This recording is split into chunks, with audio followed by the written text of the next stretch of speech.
جی تو آج 22ویں نشست ہے، اور 22ویں نشست کے اندر انشاءاللہ 12 نمبر 22 کا مطالعہ کر رہے ہوں گے، اور 12 نمبر 22 کے اندر 4 اہم حصے، یعنی اس پارے کے اندر 4 صورتیں ہیں، اور یہ پورا پارہ تقریباً 180 آیات اور 18 رکوع پر مشتمل ہے۔ اور 4 صورتوں میں پہلی صورت سورۃ احزاب ہے۔ سورہ احزاب جو ہے اس کا آغاز ہم نے پارہ نمبر 21 کے اندر کیا تھا، تو اس کا پہلا والا حصہ ہم وہاں ڈیٹیل سے پڑھ چکے ہیں۔ اب دوسرا بقیہ جو حصہ ہے وہ پارہ نمبر 22 کے اندر ہے، اس کی تقریباً کوئی 35-40 آیات ہیں اس پارے کے اندر، اور باقی جو ختم ہو جائیں گے۔ تو سورۃ الصبا یہاں مکمل ہے، سورۃ الفاتر بھی یہاں اس پارے کے اندر مکمل ہے۔ سورہ یاسین کی ابتدائی 21 آیات اس پارے کے اندر ہیں، اور بقیہ جو ہے وہ پارہ نمبر 23 کے اندر موجود ہے۔ تو ان 4 صورتوں کو ہم سمجھیں گے۔ سورۃ الاحزاب، اس کے اندر جو اس پارے کے اندر آیات ہے اس میں ازواج مطہرات کے بارے میں احکامات بھی ہیں، ان کا مقام بھی بیان کیا گیا ہے، میرے اور آپ کے لیے ان کی حیثیت کیا ہے، پھر ان کو جو ہے اللہ رب العالمین نے جو ہدایات جو انسٹرکشن دی ہے، جو کہ امت کے تمام ماؤں کے لیے اور تمام عورتوں کے لیے ہے، یعنی ازواج مطہرات کو پیغام دینے کا مطلب کیا ہے؟ وہ یہ ہے کہ پوری امت کی جو خواتین ہیں ان کے لیے وہ مشعل راہ ہے، تو لہذا جو حکم ان کے لیے ہیں تو وہ پوری امت کے لیے ہے۔ تو ازواج مطہرات کے مقام کو اور ان چیزوں کو دیکھیں گے، اور ساتھ میں اللہ کے رسول صلی اللہ علیہ وسلم کے بارے میں واضح اور دو ٹوک موقف یہ آ گیا ہے کہ اللہ کے رسول خاتم النبیین ہے۔ مکان محمد ابا احد من رجالکم ولکن رسول اللہ و خاتم النبیین، اللہ کے رسول خاتم النبیین ہے، اللہ کے رسول کے بعد کوئی نبی نہیں آئے گا، اور کوئی بھی انسان کسی بھی معاشرے میں کسی بھی وقت جب نبوت کا دعویٰ کرے گا تو وہ جھوٹا ہوگا، کذاب ہوگا، یعنی اللہ کے رسول پر نبوت کا دروازہ کلوز اور بند ہو گیا۔ اب یہ نبوت کی جو رسپانسبلٹی ہے، جو ذمہ داری ہے، وہ امت کے اوپر عائد کی گئی، اور اب امت نے وہ کام کرنا ہے جو اللہ کے رسول کا تھا۔ پھر صورت سبا ہے، صورت سبا کے اندر اللہ کی توحید کا بھی تذکرہ ہے، اور یہ مکی صورت ہے، اور اسی کے اندر رسالت پہ زیادہ زور بھی دی گئی ہے، اور ساتھ میں کچھ مثالوں سے سمجھایا گیا ہے کہ دیکھیں داؤد علیہ السلام کو اللہ رب العالمین نے اس کے لیے لوہا نرم کیا تھا، اس پر رحم کیا تھا، وہ تلاوت جب کرتے تھے اتنی اچھی آواز اللہ نے دی تھی کہ پہاڑ اور پرند چرند بھی وہ تلاوت سنتے تھے۔ تو اسی طرح سلیمان علیہ السلام کا تذکرہ ہے کہ اللہ نے سلیمان علیہ السلام کو اتنی عظیم حکومت دی، سلطنت دی، طاقت دی، قوت دی، لیکن وہ اللہ کے شکر گزار رہے، اور اسی کے ساتھ ساتھ قوم سبا تھی، اس کو اللہ نے نعمتیں دی، باغات دی، تو وہ اللہ کی ناشکری کرتے رہے، شکر گزاری کا جذبہ ان کے اندر نہیں تھا۔ تو اللہ رب العالمین نے شکر اور ناشکری کا موازنہ کرتے ہوئے یہ دیکھ کر دکھایا کہ سلیمان علیہ السلام شکر کرتے تھے، ان کو کامیاب بنایا گیا، اور قوم سبا نے ناشکری کی تو اللہ نے ان کو تباہ کر دیا، سیلاب ان پر آیا، ان کو تباہ کر دیا۔ تو پیغام اس میں یہی ہوگا کہ ہم شکر کرنے سے قومیں جو ہیں وہ تباہی سے بچتی ہے۔ پھر سورۃ فاطر ہے، سورۃ فاطر کے اندر تخلیقی کائنات کا تذکرہ ہے، اور اللہ فرماتے ہیں آغاز میں ہی کہ میں نے فرشتوں کو تخلیق کیا ہے، یعنی فرشتوں کی تخلیق کا تذکرہ ہے۔ فرشتے اللہ رب العالمین کی نورانی مخلوق ہیں، اور اس میں تذکرہ ہے کہ کچھ کے 2 پر ہیں، کچھ کے 4 پر ہیں، کچھ کے 6 پر ہیں، مختلف پروں کے حساب سے ہے۔ اور جبریل امین کے بارے میں آتا ہے کہ 600 پر ہیں، تو وہ مختلف اللہ رب العالمین کی تخلیق ہیں۔ تو اس کا تذکرہ ہے کہ اللہ رب العالمین نے ان کو پیسے پیدا کیا، پھر انسان کو کہا گیا کہ دنیا آپ کو غفلت میں نہ ڈال لے، نیک اعمال کرو، اس کا تفصیلی تذکرہ ہم سمجھیں گے۔ پھر آخر میں سورہ یاسین، اس کا ابتدائی حصہ، اور یہ قرآن کریم کا دل اس کو کہا جاتا ہے، کیونکہ اس کے اندر اللہ کے توحید کا تذکرہ ہے، اور بعد الموت، موت کے بعد جو زندگی ہے اس کو مثالوں کے ذریعے سے ذرا اچھے انداز میں واضح کیا گیا ہے۔ تو جس طرح انسانی جسم کا دل جو ہے وہ پوری انسانی جسم پہ راج کرتا ہے، اسی طرح توحید کا جو دل ہے وہ بعد الموت، یعنی دین اسلام کا جو دل ہے وہ آخرت میں دوبارہ اٹھنے پر منحصر ہیں، تو اس کا تذکرہ یہاں واقعات کے شکل میں ہے، تو اسی لیے سورہ یاسین کو قرآن کریم کا دل اور مرکز بھی کہا جاتا ہے۔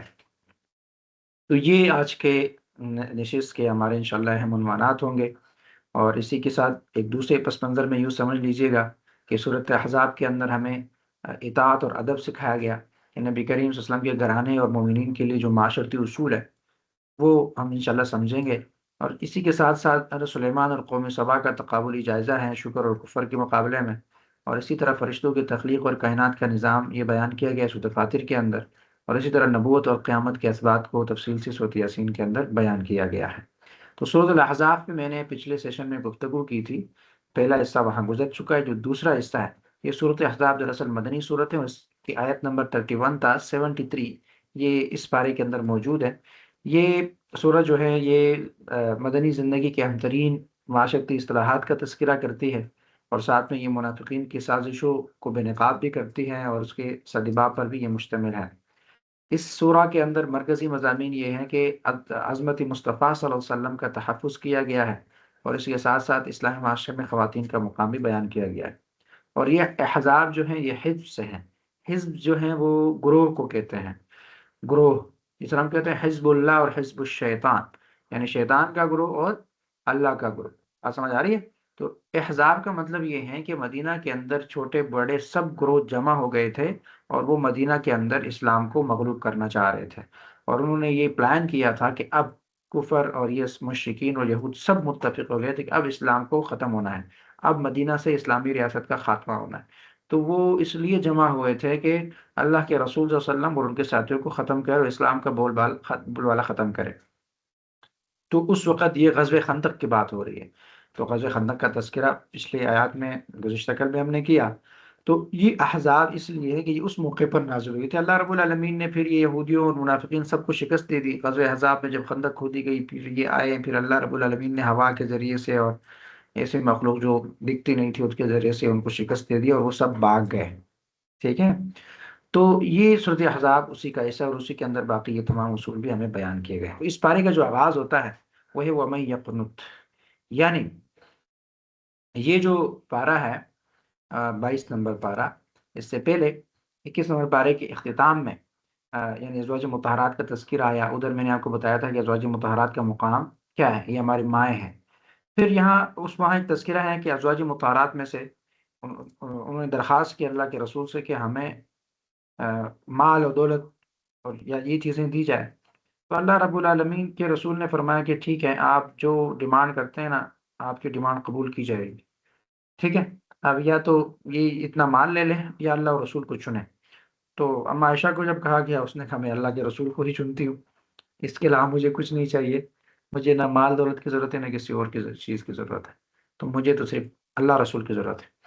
تو پھر وہیں پر یہ تذکرہ کیا گیا کہ جو امہات المومنین ہیں، وَمَن يَقْنُتْ مِنكُنَّ لِلَّهِ وَرَسُولِهِ وَتَعْمَلْ صَالِحًا نُؤْتِهَا أَجْرَهَا مَرَّتَيْنِ وَأَعْتَدْنَا لَهَا رِزْقًا قَرِيبًا، یعنی یہ ان کو ایک ان کا درجہ بیان کیا گیا کہ جو تم میں سے فرماندار ہیں اللہ اور اس کے رسول کی اور اچھے کام کرے، تو ہم اسے اوروں سے دگنا ثواب دیں گے، زیادہ اجر دیں گے، یعنی عام عورتوں سے زیادہ اجر آپ کو ملے گا، اور ہم نے اس کی عزت کی روزی تیار رکھی ہے، یعنی وَأَعْتَدْنَا لَهُمْ رِزْقًا كَرِيمًا۔ تو اس آیت میں دراصل یہ بات ہو رہی ہے کہ ازواج مطہرات کو عام عورتوں پر بڑی فضیلت حاصل ہے، اور کیونکہ انہوں نے وہ قربانی دی نا کہ ہمیں مال دولت نہیں چاہیے، ہمیں اللہ اور رسول چاہیے، تو اس کے لیے یہ بات بیان کی گئی، اور انہیں نیک عمل پر دگنا اجر ثواب دیا جائے گا۔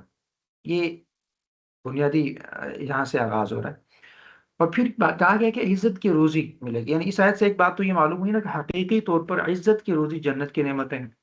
تو لہذا جو مسلمان اس روزی کو پانا چاہتا ہے تو اسے چاہیے کہ نیک اعمال کرے۔ الذین آمنوا وعملوا الصالحات لهم مغفرۃ ورزق کریم، تو جو لوگ ایمان لائے اور انہوں نے نیک عمل کیے ان کے لیے بخشش ہے اور عزت کی روزی ہے۔ تو عزت کی روزی تو جنت کی روزی، اور قیامت قائم کرنے کی حکمت کو اللہ رب العالمین بیان کرتے فرماتے ہیں کہ لیجزی الذین آمنوا وعملوا الصالحات اولئک لهم مغفرۃ ورزق کریم، تاکہ اللہ ایمان لانے والے اور اچھے اعمال کرنے والوں کو بدلہ دے، ان کے لیے بخشش اور عزت کی روزی ہے۔ اللہ تعالیٰ مجھے اور آپ کو بھی کثرت سے نیک اعمال کرنے کی توفیق عطا فرمائے، اور اپنے کرم سے بخشش اور مغفرت اور جنت کی نعمتیں نصیب فرمائے۔ تو اس آیت کے اندر ہمارے لیے رول ماڈل کون بنائے گئے؟ رول ماڈل ازواج مطہرات بیان کیے گئے کہ یہ ان کا تقوی اور ان کے تمام اعمال جو ہیں وہ تمام امت کی خواتین کے لیے نمونہ ہے۔ اب میں نے اور آپ نے اپنے لیے رول ماڈل کا انتخاب کرنا ہے، یعنی آج کل ہماری خواتین کس کو رول ماڈل بناتی ہیں؟ شوبز کی شخصیات کو اپنا رول ماڈل بناتی ہیں، ہاں؟ تو آپ کا رول ماڈل امہات المومنین ہونا چاہیے، آئیڈیل وہ ہونا چاہیے، ٹھیک ہے؟ اور جب آپ ان کو رول ماڈل اور آئیڈیل بنائیں گے تو ظاہر ہے پھر ان کی زندگی اور ان کی لائف کا مطالعہ کرنا ضروری ہوگا کہ وہ کیسی تھی، کیسی زندگی بسر کرتی تھی۔ زندگی کا ہر ایک واقعہ آپ کے سامنے ہونا چاہیے تاکہ آپ فالو کر سکیں۔ اور دوسری چیز یہ ہے کہ یہاں پہ پردے کی بات ہے، وہ میں آگے ابھی پڑھوں گا، آپ کے سامنے رکھوں گا۔ لیکن آپ نے اس کو پڑھنے سے پہلے یاد رکھنا ہے کہ ڈیجیٹل دور میں اپنی عزت اور پردے کی حفاظت کرنے کی بہت ضرورت ہے۔ ہر چیز سوشل میڈیا پہ شیئر نہیں کرتے آج کل نا، یہ سوشل میڈیا انفلوئنسر انہوں نے تو بیڑا ہی غرق کر دیا، جنازہ نکال دیا عزت کا۔ ہاں، گھر کے اندر بیڈ روم تک گئے اور ابھی واش روم تک بھی چلے جائیں گے، ہر چیز سوشل میڈیا پہ شیئر کرنا یہ بہت ہی بے حیائی ہے۔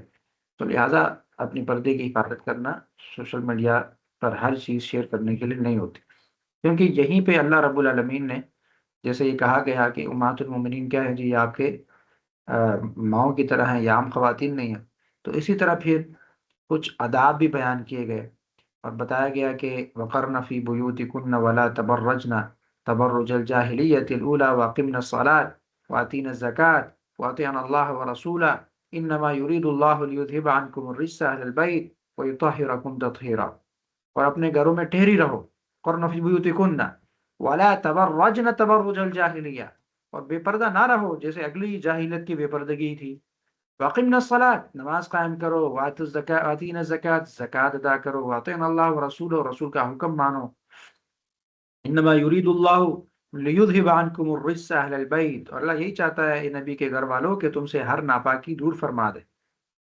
وطہرکم تطہیرا، اور تمہیں پاک کر کے خوب ستھرا کر دے۔ تو وقرن فی بیوتکن یعنی اپنے گھروں میں ٹھہری رہو، یہاں ازواج مطہرات کو یہ بات بیان کی جا رہی ہے کہ تم اپنے گھروں میں ٹھہری رہو، اپنی رہائش گاہ میں سکونت پذیر رہو، اور شرعی ضرورت کے بغیر گھروں سے باہر نہ نکلو۔ یعنی اس آیت میں خطاب تو ازواج مطہرات سے ہے، لیکن اس حکم میں امت کی تمام عورتیں داخل ہیں۔ اللہ تعالیٰ نے عورتوں کو یہ حکم ارشاد فرمایا کہ وہ اپنے گھروں میں ٹھہری رہے اور شرعی ضرورت و حاجت کے بغیر اپنے گھروں سے باہر نہ نکلے۔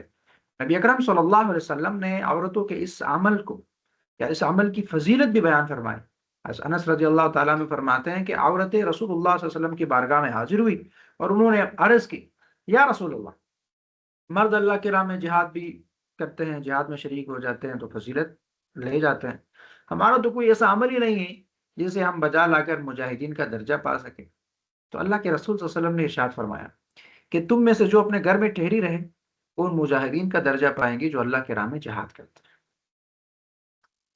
تو اس روایت سے ہمارے معاشرے کی ان عورتوں کو سبق حاصل کرنا چاہیے جو بلا ضرورتی شرعی گھروں سے باہر نکلتی ہیں اور گھومتی پھرتی ہیں اور بازاروں کی رونق بنی رہتی ہیں۔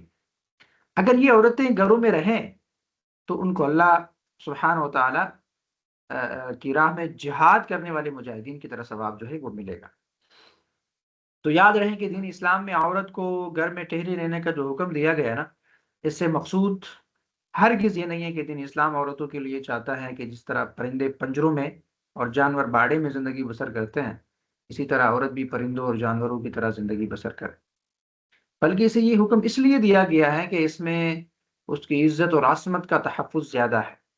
اسے آسان انداز میں یوں سمجھ لیجئے کہ جس کے پاس قیمتی ترین ہیرا ہو نا، تو وہ اسے لے کر سر عام بازاروں میں نہیں گھومتا، بلکہ اسے مضبوط سے مضبوط لاکر میں رکھنے کی کوشش کرتا ہے تاکہ اس کی یہ دولت محفوظ رہے اور کوئی لٹیرا اسے لوٹنے کی کوشش نہ کرے۔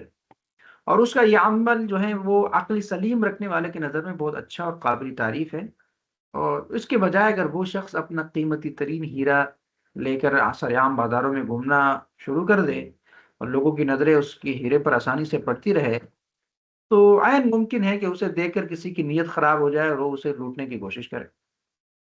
تو ایسے شخص کو پھر جاہل بے وقوف جیسے خطابات سے آپ نوازیں گے اور نوازا جائے گا۔ تو خلاصہ یہ ہے کہ قیمتی ہیرے کا جو زیادہ تحفظ ہے اسے مضبوط لاکر کے اندر رکھنے میں ہے، نہ کہ اسے سرعام گھومنے میں، اور اسی طرح عورت کی عصمت کا زیادہ تحفظ اس کے گھر کے اندر ہے، غیر مردوں کے سامنے آنے اور ان کے درمیان گھومنے میں نہیں ہے۔ تو اس سے معلوم ہوا کہ خود کو دانشور کہلانے والے وہ لوگ حقیقت میں دانش و حکمت سے نہایت دور ہے، جو دین اسلام کے اس حکم کی بنیادی مقصد کو پست پش ڈال کر اور کافروں کے طرز زندگی سے مرعوب و مغلوب ہو کر غلامانہ ذہنیت سے اعتراضات کرتے ہیں۔ ایسے لوگوں کا اہم ترین مقصد یہ ہے کہ لوگوں کی نظر میں اسلام کی احکامات کی قدر ختم ہو جائے، عورت اسلامی احکام کو اپنے حق میں سزا تصور کرے اور اپنی عصمت جیسی قیمتی ترین دولت تک جو ہے وہ لٹیروں کے ہاتھ پہنچنے کی ہر رکاوٹ جو ہے وہ دور کر دے۔ تو اللہ تعالیٰ مسلمانوں کو اسلامی احکام کے مقاصد سمجھنے پر عمل کرنے، عورت کے عفت اور عصمت کے دشمنوں کے عزائم کو سمجھنے اور ان سے بچنے کی توفیق عطا فرمائے۔ آگے ہیں ولا تبرج نہ تبرج الجاہلیہ، اور بے پردہ نہ رہو جیسے پہلی جاہلیت کی بے پردگی تھی، یعنی جس طرح پہلی جاہلیت کی عورتیں بے پردہ رہا کرتی تھی اس طرح تم بے پردگی کا مظاہرہ نہ کرو۔ یعنی اگلی اور پچھلی جہالت کے تمام چیزیں ذکر کی کہ اگلا جو زمانہ گزر گیا تھا یا پچھلا اور اگلا جو آئے گا، ٹھیک ہے۔ تو ازواج مطہرات پردے کا خوب اہتمام کرتی تھی۔ حضرت عائشہ فرماتی ہے کہ ہم ازواج مطہرات کے پاس ہمارے پاس سے جو سواریوں کا قافلہ گزرتا تھا نا، تو اور ہم حج کے سفر میں اللہ کے رسول صلی اللہ علیہ وسلم کے ساتھ احرام کی حالت میں تھی، تو جب سوار ہمارے سامنے سے گزرنے لگتے تو ہم میں سے ہر ایک اپنی چادر کو اپنے سروں سے لٹکا کر چہرے کے سامنے کر لیتی، اور جب وہ آگے بڑھ جاتے وہ لوگ تو تب ہم چہرہ کھول لیتے۔ تو اللہ تعالیٰ امت کی ان مقدس ماؤں کے درجات بلند فرمائے، اور ایک طرح سے ان کی بیٹیوں میں داخل مسلم جو خواتین ہیں ان کو اپنے ماؤں کی سیرت پر عمل کرنے کی توفیق عطا فرمائے۔ یاد رکھیے گا، شرم و حیا سے عاری اور بے پردہ عورتوں کا دنیاوی انجام تو ہر کوئی معاشرے میں اپنی نگاہوں سے دیکھ سکتا ہے کہ عزت دار اور باحیا طبقے میں ان کی کوئی قدر نہیں ہوتی۔ لوگ انہیں اپنی ہوس بری نگاہوں کا نشانہ بناتے ہیں، ان پر آوازیں کستے ہیں، ان سے چڑخوانی کرتے ہیں۔ لوگوں کی نظر میں ان کی حیثیت نفس کی خواہش اور ہوس پوری کرنے کا ذریعہ ہونے کے علاوہ کچھ نہیں ہوتی، اور یہی وجہ ہے کہ ہوس پوری ہو جانے کے بعد وہ عورت سے لاتعلق ہو جاتے ہیں۔ اور بہت سے لوگوں نے دیکھا ہوگا کہ ایسی عورت خود طرح طرح کی خطرناک امراض کا شکار بھی ہو جاتی ہے، اور آخرکار عبرتناک موت سے دوچار ہو کر قبر کے اندھیر نگری میں چلی جاتی ہے۔ تو یہ تو ان کا دنیاوی انجام ہے۔ اب یہاں ایسی عورتوں کا اخروی انجام بھی ذرا دیکھیں نا، جہاں حضرت ابو ہریرہ رضی اللہ تعالیٰ عنہ سے روایت ہے کہ رسول اکرم صلی اللہ علیہ وسلم نے ارشاد فرمایا کہ جہنمیوں کی دو قسمیں ایسی ہیں جنہیں میں نے اپنے زمانے میں نہیں دیکھا بلکہ وہ میرے بعد والے زمانے میں ہوں گی۔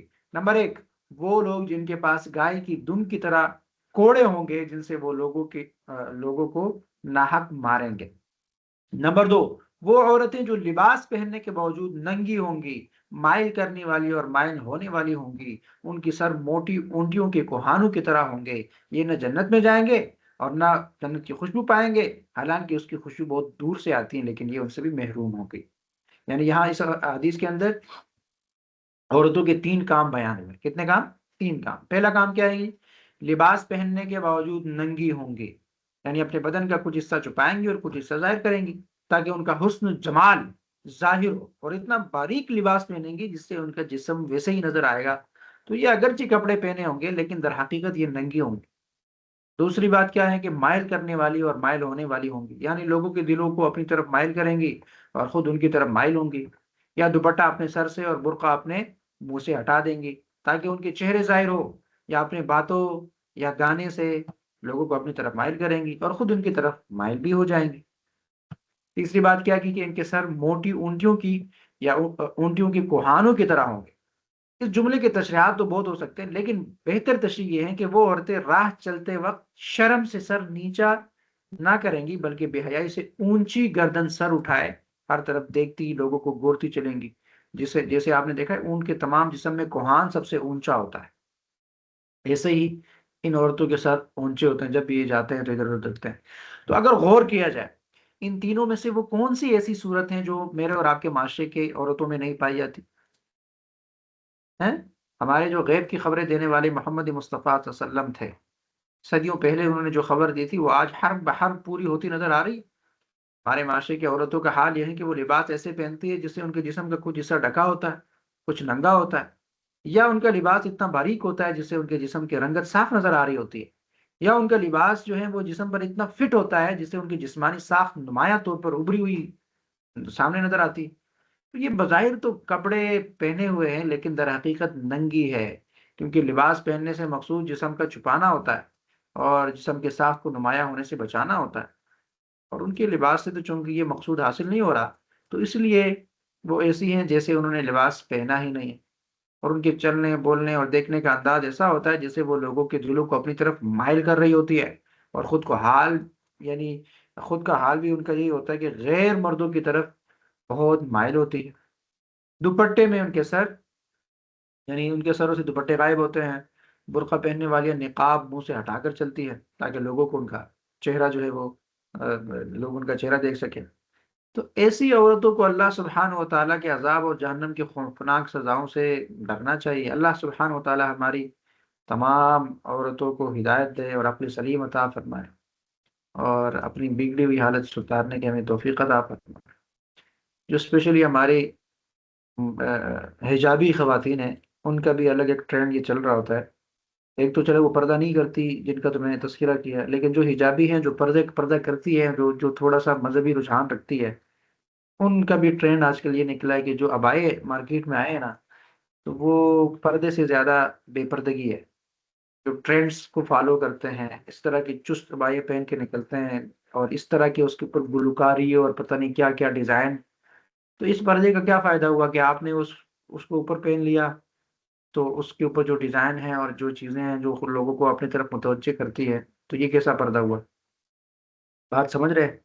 تو پردے کا مطلب پردہ ہے، پردے کا مطلب جو ہے وہ ٹرینڈ نہیں ہے، ڈیزائننگ نہیں ہے کہ بس لوگوں کو اپنی طرف متوجہ کرو کسی طرح جو ہے وہ ابائی کو ایسے لے لو، تو یہ بھی ایک اس طرح کی بے حیائی ہے۔ لہذا دیکھیے، شیطان تو ہر جگہ آپ کو ورغلائے گا نا۔ جو عورت پردہ نہیں کرتی اس کو جا کے ورغلاتا ہے کہ پردہ کیوں کرتی ہو یار، آپ اپنے آپ کو چھپا کے، یہ کتنا مشکل کام ہے۔ جو پردہ کرتی ہے ان کو آگے بتاتا ہے یار کیا یار، تھوڑا سا ٹرینڈ چلاؤ، تھوڑے سے جو ہے وہ فیشن کرو، تو ان کو وہ دوسری چیز میں لے کے چلتا ہے۔ تو لہذا اس کا بھی دھیان رکھنا چاہیے۔ یاد رہیں کہ ایک باعزت اور حیادار عورت کے لیے اس کی عصمت جو ہے وہ سب سے قیمتی چیز ہے، اور ایسی عورت کے نزدیک اپنی عصمت کی اہمیت اتنی زیادہ ہوتی ہے کہ اسے لٹنے سے بچانے کے لیے اپنی جان تک قربان کر دیتی ہے۔ اپنی عصمت کی اہمیت اس لیے زیادہ ہوتی ہے کہ عورت سمجھتی ہیں کہ ایک ہی تو یہ عصمت ہے، ایک ہی تو عزت ہے، ٹھیک ہے؟ اور ہر عقلمند انسان یہ بات اچھی طرح جانتا ہے کہ جو چیز جتنی زیادہ قیمتی ہوتی ہے، اس کی حفاظت کا اتنا ہی زیادہ اہتمام کیا جاتا ہے، حتیٰ کہ ان تمام اسباب و ذرائع کو ختم کرنے کی بھی بھرپور کوشش کی جاتی ہے جو قیمتی ترین چیز کے لوٹنے کا سبب بن سکے۔ اور دین اسلام میں چونکہ عورت کی عصمت کی اہمیت اور قدر جو ہے وہ انتہائی زیادہ ہے، اس لیے دین اسلام میں اس کی حفاظت کا بھی بھرپور اہتمام کیا گیا۔ جیسے دین اسلام میں عورتوں کو ایسے احکام دیے گئے جن پر عمل نہ کرنا عورت کی عزت کے لیے خطرناک ہو سکتا ہے۔ مثلا عورتوں اس مردوں کو حکم دیا گیا کہ اپنی نگاہیں کچھ نیچی رکھے۔ عورتوں سے فرمایا گیا کہ اپنی چادروں کا ایک حصہ اپنے منہ پر ڈالے رکھے، اپنے دوپٹے اپنے گریبانوں پر ڈالے رکھے۔ اس کے ساتھ ساتھ دور جاہلیت میں جیسے بے پردگی ہوا کرتی تھی ویسے بے پردگی نہ کرے، زمین پر اپنے پاؤں اس لیے زور سے نہ مارے کہ ان کی اس زینت کا اس سے پتہ چل جائے گا جو انہوں نے چھپائی ہوئی ہے۔ غیر مردوں کو اپنی زینت نہ دکھائے، اپنے گھروں میں ٹھہری رہے، غیر مرد سے کوئی بات کرنے کی ضرورت پڑ جائے تو نرم و نازک لہجے اور انداز میں بات نہ کرے۔ یہ تمام وہ چیزیں۔ پھر عورتوں کی عزت اور عظمت بیان کرنے کے لیے قرآن میں فرمایا گیا کہ جو لوگ پاک دامن عورت پر بدکاری کی تہمت لگائے اور اسے شرعی طریقے سے ثابت نہ کر سکے تو انہیں 80 کوڑے لگائیں، ان کی گواہی کبھی نہ مانی جائے، اور یہ لوگ فاسق ہیں۔ یعنی انجان پاک دامن ایمان والی عورتوں پر بدکاری کا بہتان لگانے والوں پر دنیا اور آخرت میں لعنت ہے، اور ان کے لیے قیامت کے دن بڑا عذاب ہے۔ تو ان احکام سے معلوم ہوا کہ دین اسلام عورت اور اس کی عصمت کا سب سے بڑا محافظ دین ہے، اور اس سے ان لوگوں کو نصیحت حاصل کرنی چاہیے جو مسلمان کہلانے کے باوجود چادر اور چار دیواری کے تقدس کو پامال کر کے عورت کی آزادی کا نعرہ لگانے اور روشن خیالی کے نام پر عورت کو ہر جگہ زینت بنانے اور حقوق کی نسوہ کے نام پر ہر شعبے میں عورت کو مرد کے شانہ بشانہ کھڑا کرنے کی کوشش کر کے عورتوں سے کھیلنے کو آسان سے آسان تر بنانے میں مصروف ہے۔ اور ان عورتوں کو بھی نصیحت حاصل کرنی چاہیے نا جو اپنی عزت اور ناموس کے دشمنوں، بے علم دانشوروں کی چکنی چپڑی باتوں سے متاثر ہو کر خود کو خطرے میں پیش کرتی ہے اور خود کو غیر محفوظ بناتی ہے۔ تو اللہ تعالی ہمیں ہدایت اور عقل سلیم عطا فرمائے۔ آگے فرمائے انما یرید اللہ لیذھب عنکم الرجس اہل البیت، یعنی اے نبی کے گھر والوں، اللہ تو یہی چاہتا ہے کہ تم سے ہر قسم کی ناپاکی کو دور فرما دے۔ تو ایک طرح سے اس آیت سے یہی پیغام میں ملتا ہے کہ نبی کے جتنے بھی یہ آیت تطہیر ہے، یعنی اللہ نے اہل بیت کو ہر قسم کی گندگی سے پاک کیا تھا، صاف تھا، یہ ہمارا عقیدہ ہے۔ ٹھیک ہے جی، اب آگے موضوع ہے ختم نبوت کا۔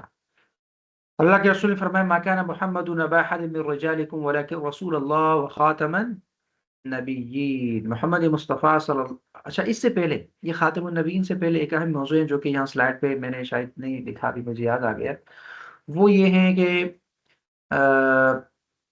جو مومن مسلمان عورتیں ہیں ان کا ذرا ڈیٹیل سے تذکرہ ہے ایک طرح سے، جیسے آپ یہ پارہ کھولتے ہیں نا دوسرے صفحے پہ، ان المسلمین والمسلمات والمؤمنین والمؤمنات والقانتین والقانتات، اسی طرح والمستغفرین والصادقین والصادقات والصابرین والصابرات والخاشعین والخاشعات والمتصدقین والمتصدقات والصائمین والصائمات والحافظین فروجهم والحافظات والذاکرین اللہ کثیرا والذاکرات اعد اللہ لهم مغفرۃ واجرا عظیما.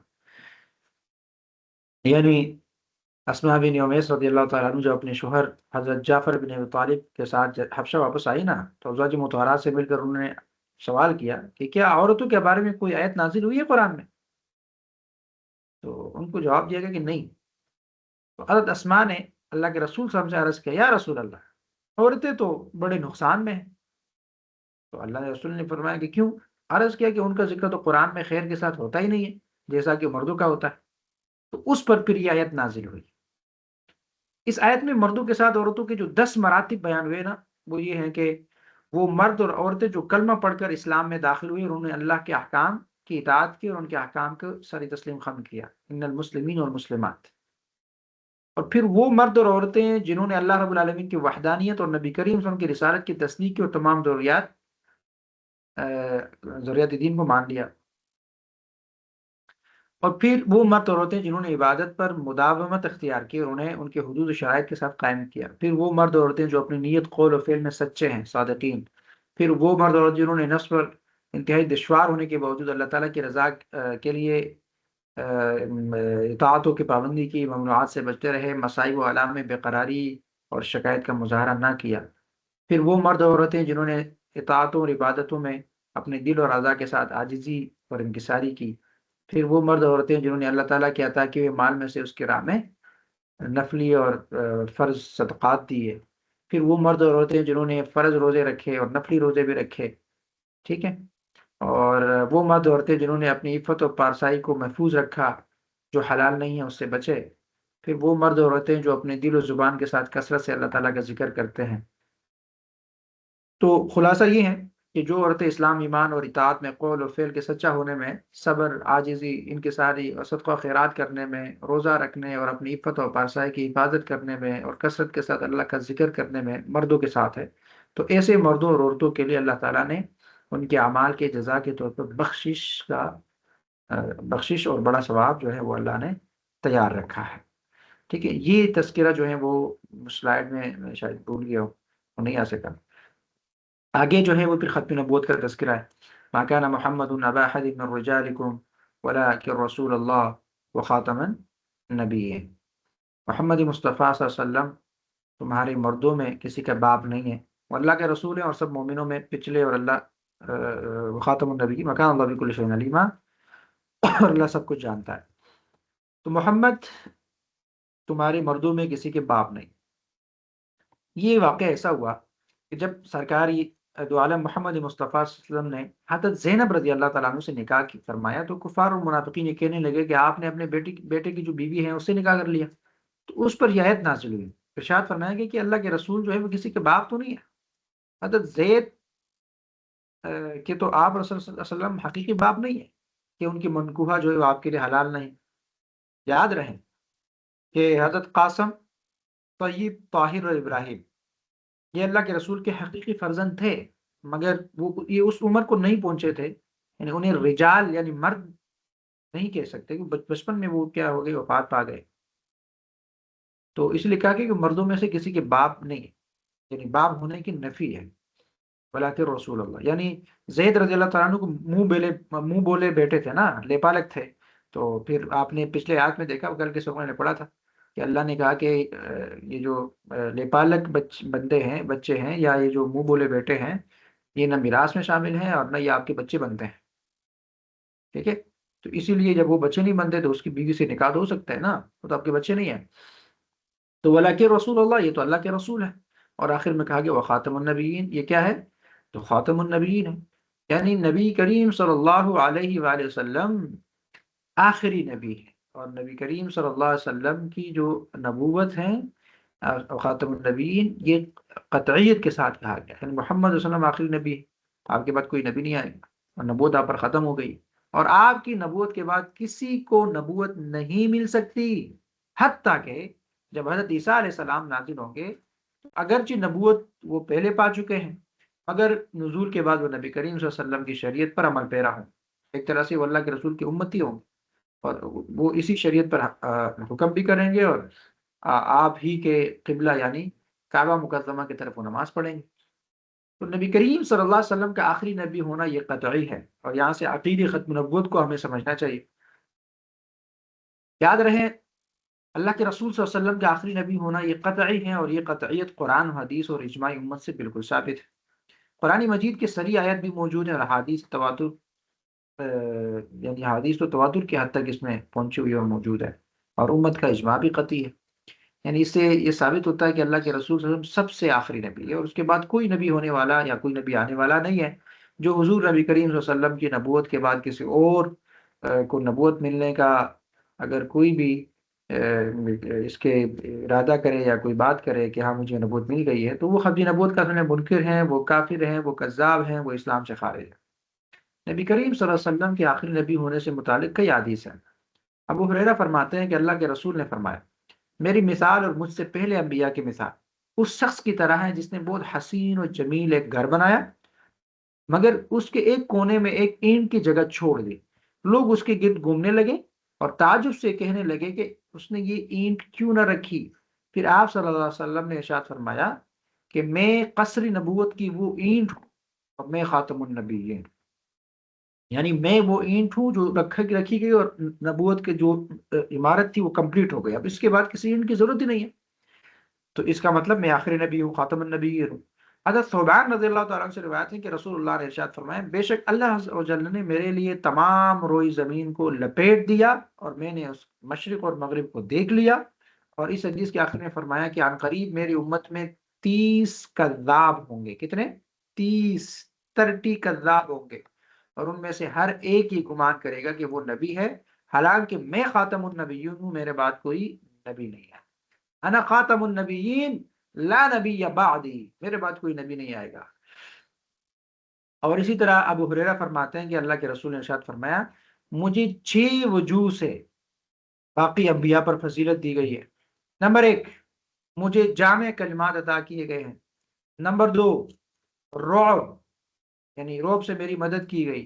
نمبر 3، میرے لیے غنیمت کو حلال کر دیا گیا، ہم نے پڑھا تھا پارہ نمبر 10 کے اندر کہ باقی امتوں کے لیے غنیمت حلال نہیں تھی، اللہ کے رسول کے لیے حلال کر دیا گیا۔ نمبر 4، تمام روئی زمین کو میرے لیے طہارت اور نماز کی جگہ بنا دی، یعنی تمام روئی زمین میں جہاں آپ نماز پڑھنا چاہیں تو یہ مسجد ہے، اللہ نے کہا یہ پاک ہے آپ کے لیے۔ نمبر 5، مجھے تمام مخلوق کی طرف نبی بنا کر بھیجا گیا، اللہ کے رسول تمام مخلوق کے لیے نبی ہے۔ نمبر 6، مجھ پر نبیوں کے سلسلے کو ختم کیا گیا، میرے بعد کوئی نبی اس دنیا میں نہیں آئے گا۔ حضرت انس فرماتے ہیں کہ سرکار دو عالم نے فرمایا کہ بے شک رسالت اور نبوت ختم ہو گئی، اب میرے بعد نہ کوئی رسول ہے نہ کوئی نبی ہے۔ تو عقیدہ ختم نبوت کو خود بھی سمجھنا ہے، اپنے بچوں کو بھی سمجھنا ہے، چونکہ فی زمانہ فتنہ قادیانی وہ نبوت کا اعلان کرتے ہیں، مرزا غلام احمد قادیانی کو وہ نبی سمجھتے ہیں، اور ان کے فالورز، ان کے لوگ ہمارے گلیوں میں پہنچے ہوئے ہیں، ہمارے بازاروں میں پہنچے ہوئے ہیں، پاکستان کے اندر بہت بڑی تعداد میں موجود بھی ہیں اور پھیل رہے ہیں۔ تو لہٰذا ہم نے اس عقیدے کو خود سمجھنا ہے، اپنے بچوں کو بھی سمجھانا ہے، اور اس میں بنیادی پیغام یوں سمجھ لیجیے نا کہ اللہ کے رسول پر ایمان لانا کافی نہیں ہے کہ آپ کہیں کہ ہاں جی محمد رسول اللہ کے رسول ہے، اس سے آپ مومن نہیں ہو سکتے جب تک آپ یہ نہ کہیں کہ اللہ کے رسول آخری نبی ہے، آپ کے بعد کوئی نبی نہیں آئے گا،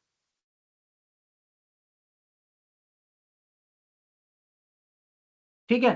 یعنی آپ اللہ کے رسول کو نبی مانیں گے اور آخری نبی مانیں گے تب آپ کا عقیدہ کامل ہوگا، ورنہ نہیں ہو سکتا۔ یہ پوائنٹ آپ سمجھ رہے ہیں؟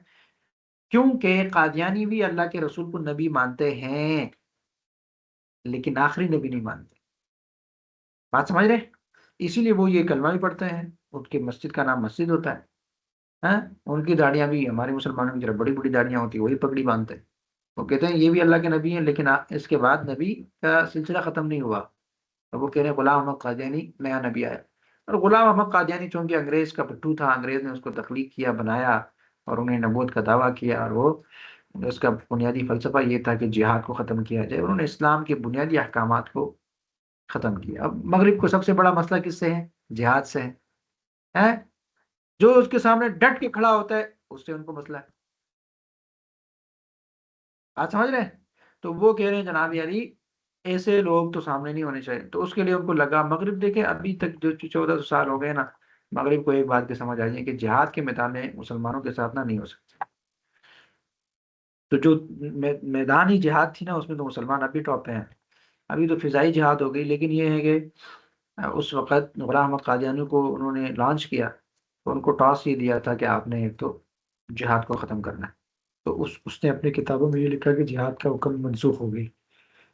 تو یہ ایک لابی تھی، لہذا ایک طرح سے وہ ذہنی مریض بھی تھا، اور بہت زیادہ انہوں نے جو ہے عجیب طرح کے الفاظ لکھے ہیں اپنی کتابوں میں۔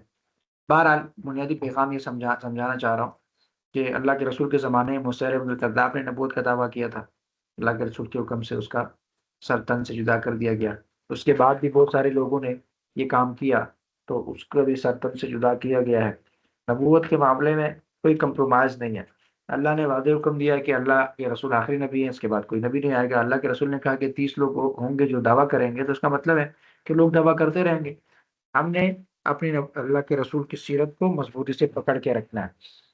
یعنی ہمیں یہ بتایا جا رہا ہے کہ فتنوں کے اس دور میں عقیدے ختم نبوت کے عقیدے پر غیر متزلزل یقین اور محبی رسول صلی اللہ علیہ وسلم کا عملی ثبوت ہمیں دینا ہوگا۔ یہ آج کل کے زمانے کا تقاضا ہے، ٹھیک ہے؟ اور ساتھ میں غیر مشروط اطاعت کا تقاضا ہے کہ دین میں اپنی مرضی کے بجائے ہم کیا کہیں، سمعنا و اطعنا، ہم نے سن لیا اور ہم نے اطاعت کی، بس ہم انشاءاللہ مان لیں گے اور ہم مانیں گے۔ یہ ہمیں یہ بنیادی پیغام یہاں سے مل رہا ہے۔ پھر تیسری بات اس میں یہ ہے اہم پوائنٹ کہ قولوا قولا سدیدا، افواہیں ہیں نہ پھیلاؤ، جھوٹی خبریں فیک نیوز آگے مت پھیلاؤ۔ قولوا قولا سدیدا، سچی بات، دو ٹوک بات اور واضح بات، سیدھی بات کرو۔ یعنی منافقین نے کیا کیا؟ غزوہ احزاب کے موقع پر جھوٹی خبریں پھیلائے نا ادھر ادھر، تاکہ مسلمانوں کی قوت کو کمزور کیا جا سکے۔ اللہ نے حکم دیا کہ سنی سنائی باتوں پر کان نہ دھرے، قولا سدیدا، سیدھی اور سچی بات کیا کرے۔ میرے اور آپ کے لیے پیغام کیا ہے؟ کسی خبر کی تحقیق کے بغیر اسے فارورڈ کرنا یہ گناہ بھی ہے، ایسا نہیں کرنا چاہیے۔ تو آپ کو صرف فیس بک پہ کوئی پیغام آیا اور ادھر لکھا ہے حدیث یا کوئی اور چیز، عربی میں کوئی بھی چیز لکھی ہو، آپ کو تو پتہ نہیں ہے نا کہ یہ قرآن آیت ہے یا نہیں ہے۔ ایوی ہر چیز کو آگے پیچھے پھیلانا بند کرو، اور یہ سوشل میڈیا پہ چیزیں ہوتی رہتی ہیں، تو لہٰذا یہ گناہ عظیم ہے۔ اسی طرح تزکیہ نفس ہے، یعنی اپنی زبان کی اور کی بورڈ کی بھی حفاظت کرنی چاہیے۔ یعنی اللہ نے ہم پر دین کی امانت ڈالی ہے تو اس کا حق ادا کرنا چاہیے۔ زبان سے کون سا لفظ کب نکلنا ہے کب نہیں نکلنا چاہیے۔ قول قولا سدیدا کا مطلب حق اور سچ کی بات کریں۔ بات سمجھ آ رہی ہے؟ اب دیکھیں پوائنٹ یہ ہے کہ آپ کو نا اپنے مربی تو ہونے چاہیے۔ میں تو پہلے دن سے آپ کو یہ کہہ رہا ہوں نا کہ زندگی میں آپ کے مربی ہونے چاہیے کہ آپ ان سے رہنمائی لیتے رہے، ان سے جڑے رہے، کسی بھی مسئلے میں آپ ان سے رہنمائی لے سکے اور آپ اپنی تربیت اور تزکیہ کر سکیں۔ تو آپ اس طرح کی چیزیں شیئر بالکل نہ کریں جب تک آپ کے مربی کی طرف سے آپ کو چیزیں نہیں ملتی۔ آپ ان چیزوں کو آگے بڑھائے بھی، ان کو شیئر بھی کریں، لیکن اپنے آپ کو اپنے انداز سے، جب آپ کو نالج نہیں ہے تو ایسی چیزیں شیئر کریں گے تو گناہ کے زمرے میں آئے گا۔ آگے پھر سورۃ السبا شروع ہوتی ہے۔ یہ سورت جو ہے شکر اور ناشکری کے انجام کی ایک مثال ہے، مکی صورت ہے۔ اس میں جو ہے وہ دو ریاستوں کا تقابل کیا گیا، ایک طرف حضرت سلیمان علیہ السلام کی شکر گزار سلطنت ہے، دوسری طرف جو ہے وہ قومی سبا کی ناشکر ریاستیں ہیں۔ تو اللہ نے کہا کہ جو شکر والے ریاستیں ہیں وہ دائم رہتی ہیں، اور جو ناشکر ہیں وہ کیا ہو جاتی ہیں؟ ختم ہو جاتی ہیں۔ یعنی یہاں پہ تفصیل سے یہ بات ذکر کی گئی کہ حضرت داؤد اور سلیمان علیہ السلام کو اللہ نے کیا کیا نعمتیں دی تھی۔ تو یہاں اللہ فرماتے ہیں وَلِسُلَيْمَانَ الرِّيحَ غُدُوُّهَا شَهْرٌ وَرَوَاحُهَا شَهْرٌ وَأَرْسَلْنَا لَهُ عَيْنَ الْقِطْرِ وَمِنَ الْجِنِّ مَن يَعْمَلُ بَيْنَ يَدَيْهِ بِإِذْنِ رَبِّهِ وَمَن يَزِغْ مِنْهُمْ عن امرنا نذقه من عذاب السعیر، اور ہم نے ہوا کو سلیمان علیہ السلام کے تابع کر دیا، اس کی صبح کی مسافت 1 مہینے کی رہا اور اس کی شام کی مسافت بھی 1 مہینے کی ہوتی تھی۔ یعنی یہ آیت حضرت سلیمان علیہ السلام کی عظیم الشان اللہ کی طرف سے عطا کردہ خصوصی نعمتوں کا بیان ہے۔ پہلی بات ہے کہ وہ سلیمان الرح، اللہ تعالیٰ نے حضرت ہوا کو حضرت سلیمان علیہ السلام کے تابع کر دیا تھا، یعنی ایک صبح کے وقت سفر شروع کرتے تو 1 مہینے کا سفر چند گھنٹوں میں طے ہو جاتا، شام کے وقت سفر کرتے تو پھر 1 مہینے کی مسافت طے ہو جاتی۔ یعنی آپ صبح دمشق سے روانہ ہوتے تو دوپہر تک آپ فارس کا شہر پہنچ جاتے، پھر شام کو وہاں سے روانہ ہوتے تو رات تک آپ کابل پہنچ جاتے۔ تو یہ فضیلت سورۃ الانبیاء کی آیت نمبر 81 میں بھی بیان ہوئی تھی۔ اسی طرح دوسرا کام کیا سلیمان علیہ السلام کو پگھلے ہوئے تانبے کا چشمہ ان کو دیا، وارسلنا لہو عین القطر، اللہ تعالیٰ نے سلیمان علیہ السلام کے لیے تانبے کا چشمہ جاری کیا۔ یہ چشمہ یمن کی زمین میں 3 دن تک جو ہے وہ پانی کی طرح بہتا رہا، اور ایک قول اس میں یہ بھی ہے کہ ہر مہینے میں 3 دن جاری ہوتا تھا۔ تو اللہ نے کیا کیا، تانبے کو آپ کے لیے ایک نرم کر دیا، جیسے داؤد علیہ السلام کے لیے لوہا نرم کیا تھا۔ یہ بھی ایک قول ہے۔ ساتھ میں جنات کی تابعداری، ومن الجنۃ من یعمل بین یدیہ، اللہ تعالیٰ نے جنات کو بھی سلیمان علیہ السلام کے تابع کر دیا تھا، یعنی وہ آپ کے سامنے کام کرتے تھے، وہ سب کچھ اللہ کے حکم سے ہوتا تھا۔ حضرت ابن عباس فرماتے ہیں نا کہ اللہ تعالیٰ نے جنات کو حکم دیا تھا کہ وہ حضرت سلیمان علیہ السلام کی اطاعت کریں۔ ٹھیک ہے، تو یعنی اس آیت میں حضرت سلیمان علیہ السلام کو دی گئی 4 نعمتوں کا بیان ہے۔ پہلی بات کیا ہے، ہوا پر کنٹرول، یعنی غیر معمولی رفتار سے سفر کرتے تھے۔ تانبے کا چشمہ، یعنی صنعتی اور تعمیری طاقت اس کو دی گئی تھی، اور اسی طرح جنات کی خدمت، یعنی غیر مرئی مخلوق پر اختیار دیا تھا، اور اسی طرح چوتھی بات یہ ہے کہ نافرمانوں کو وہ سخت سزا دیتے تھے۔ تو یہ اس بات کی دلیل ہے نا کہ اللہ تعالیٰ جسے چاہے غیر معمولی اختیارات اور بادشاہت عطا فرما دیتا ہے، اور سلیمان علیہ السلام کو اللہ نے یہ چیزیں عطا فرمائی تھی، اور وہ ان تمام چیزوں کے ہوتے ہوئے اللہ کے شکر گزار بندے تھے۔ ناشکری اس نے نہیں کی، ہمیشہ اللہ کی تابعداری کی، اللہ کے احکامات کو مانے، اور اس کے قوم نے بھی یہ کیا۔ تو اب دوسری طور پر قوم سبا ہے، تو قوم سبا کے بارے میں ہے کہ لقد كان لسبأ في مسكنهم آية جنتان عن يمين وشمال كلوا من رزقكم واشكروا له بلدة طيبة ورب غفور۔ تو فأعرضوا فأرسلنا عليهم سيل العرم وبدلناهم بجنتيهم جنتين، یعنی قوم سبا کے لیے بھی اللہ رب العالمین نے کیا تھا، بے شمار نعمتیں دی تھی، لیکن انہوں نے شکر ادا کرنے کے بجائے نافرمانی شروع کر دی۔ نتیجہ کیا نکلا، اللہ تعالیٰ نے ان پر سیلاب کا عذاب بھیج دیا، وہ تباہ ہو گئے۔ تو یہ قوم سبا کون تھی؟ سبا دراصل یمن، عرب کے ایک قبیلے کا نام، اور حدیث کی روشنی میں حضرت عبداللہ بن عباس فرماتے ہیں کہ نبی کریم صلی اللہ علیہ وسلم سے پوچھا گیا سبا کسی مرد کا نام ہے، عورت کا یا کسی قبیلے کا؟ تو آپ نے فرمایا کہ سبا ایک مرد تھا اور اس کے 10 بیٹے تھے، اور ان میں سے 6 یمن میں آباد ہوئے اور 4 جو ہیں وہ شام کی طرف چلے گئے۔ یعنی اللہ تعالیٰ فرماتے ہیں کہ ان کی بستی میں ایک بڑی نشانی تھی، اور وہ نشانی کیا تھی؟ باغات کی کثرت تھی۔ ان کے شہر معارف کے دونوں طرف بڑے بڑے باغات تھے، پھل اس قدر زیادہ تھے کہ ہر طرف خوشحالی خوشحالی تھی، اور بہترین ماحول تھا۔ یعنی شہر کی ہوا نہایت صاف اور خوشگوار تھی، زمین پاکیزہ اور زرخیز تھی، اور اس شہر کے اندر کوئی نقصان دہ چیز نہیں تھی۔ یعنی اس شہر میں مچھر، مکھی، کٹمل، سانپ، بچھو، یہ تکلیف دینے والی چیزیں موجود ہی نہیں تھی۔ اتنا اللہ نے ان پر رحم اور نعمت کی تھی۔ اور حیرت انگیز بات یہ تھی نا کہ اگر کوئی باہر سے آتا اور اس کے کپڑوں میں اگر جوئیں ہوتی تو اس شہر کے فضا میں داخل ہوتے ہی وہ جوئیں وغیرہ مر جاتی۔ تو اتنا اللہ نے نعمت کیا تھا۔ اور ان لوگوں سے انبیاء علیہ السلام کے ذریعے کیا کہا گیا نہیں، یہ کہا گیا کہ اللہ کے دیا ہوا رزق کھاؤ، اس کا شکر ادا کرو، اس کی عبادت کرو، اور انہیں یہ بھی بتایا گیا کہ تمہارا شہر پاکیزہ ہے، تمہارا رب بہت بخشنے والا ہے۔ لیکن ہوا کیا، انہوں نے شکر کے بجائے نافرمانی اختیار کی، تو نتیجہ کیا نکلا، اللہ تعالیٰ نے ان پر سیلاب، سیل عارم کا عذاب بھیج دیا، بند کھول دیا، اور ان کی خوشحال بستی تباہ ہو گئی۔ یہ خوشحال بستی کیا ہو گئی جی؟ تباہ ہو گئی۔ اب یہ جو کام کیا گیا یہ کیوں؟ کیونکہ ہمیں یہاں پر ایک پیغام یہ ملتا ہے کہ قومی سبا کی کہانی مجھے اور آپ کو پیغام کیا دیتی کہ نعمتیں ملنا کامیابی نہیں ہے، بلکہ نعمتوں پر شکر گزار رہنا کامیابی ہے۔ اور جب شکر کی جگہ نافرمانی آ جائے نا، پھر کیا بات ہے؟ شکر کی جگہ جب بھی نافرمانی آ جائے تو نعمتیں بھی عذاب میں بدل جاتی ہیں، پھر آپ نے جس چیز کو نعمت سمجھتے ہیں وہ بھی عذاب بن جاتی ہے۔ تو اسی طرح یعنی شکر کرنے والی ایک ریاست ہے اور ایک ناشکری کرنے والی ریاست، دونوں کی مثال سے اللہ نے یہ بات سمجھائی کہ یاد رکھے قوموں کے عروج و زوال کا تعلق بھی ایک ناشکری سے ہے۔ ناشکری کا مطلب تکبر ہے، سرکشی اور بغاوت ہے۔ یہ ہم پہلے دن سے پڑھ رہے ہیں کہ کامیابی اصل میں عاجزی اور انکساری اور شکر کے اندر موجود ہے۔ تو مجھے اور آپ کو یہی پیغام ہے کہ اللہ نے جتنے بھی انعامات دیے اس کی ناشکری کریں گے تو اللہ چھین لے گا، ذلیل کرے گا، رسوا کرے گا، خوار کرے گا، ٹھیک ہے۔ اگر ہم شکر کریں گے تو سلیمان علیہ السلام نے شکر کیا، اللہ نے مزید عزت دی، شرف دیا، مقام دیا، تو اللہ ہم سب کو شکر کرنے کی توفیق عطا فرمائے۔ آگے ہے سورۃ الفاطر۔ سورہ فاطر بھی مکی صورت ہے، اور فاطر کا مطلب ہے پیدا کرنے والا۔ فاطر السماوات والارض، اللہ رب العالمین بغیر کسی مادہ، بغیر کسی سہارے کے پیدا کرنے والا ہے، زمین آسمان کو اللہ نے پیدا کیا۔ تو اس صورت کے اندر اللہ کی قدرتی تخلیق، ملائکہ کو اللہ نے پیدا کیا، ہوا، پانی، یہ ساری چیزیں سے بیان ہے۔ اسپیشلی ملائکہ کے بارے میں اللہ نے جو ہے وہ دو دو پر، چار چار پر، چھ چھ پر کے مختلف فرشتے پیدا کیے ہیں۔ تو یہ اللہ رب العالمین نے یعنی تخلیقی ملائک کا تذکرہ۔ فرشتے اللہ کی مخلوق ہے، اللہ نے نور سے بنائی ہے، نورانی مخلوق ہے، پاکیزہ ہے، معصوم الخطا ہے۔ ہمارا عقیدہ ہے کہ یہ فرشتے موجود ہیں، ہمیں نظر نہیں آ سکتی، کھانے پینے اور ان تمام کمزوریوں سے بچے اور مباشرت اور ان تمام چیزوں سے مبرہ ہیں، پاک ہیں، صاف ہیں۔ یہ ہمارا عقیدہ ہونا چاہیے فرشتوں کے متعلق کہ فرشتے موجود ہیں اور ہم اس کو دیکھ نہیں سکتے، اور اتنی تعداد میں ہے کہ اس کی تعداد کا بھی ہم اندازہ نہیں لگا سکتے، ٹھیک ہے۔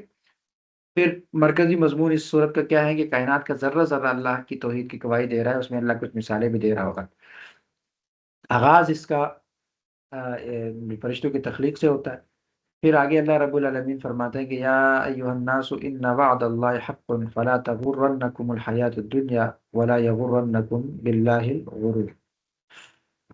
اچھا، یہ پوائنٹ ذرا سمجھنا ضروری ہے کیونکہ اس کو بھی میں نے سلائیڈ میں شاید نہیں ڈالا، کہ اللہ رب العالمین کا وعدہ کیا ہے، وہ سچا ہے، اور تم ہرگز دنیا کی زندگی تمہیں دھوکے میں نہ ڈال دے۔ ان وعد اللہ حق، یعنی اللہ تعالیٰ یہاں نصیحت کر رہا ہے کہ قیامت ضرور آئے گی، مرنے کے بعد دوبارہ زندہ ہونا یقینی ہے، اعمال کا حساب ہوگا، ہر انسان کو اس کے اعمال کا بدلہ ضرور ملے گا۔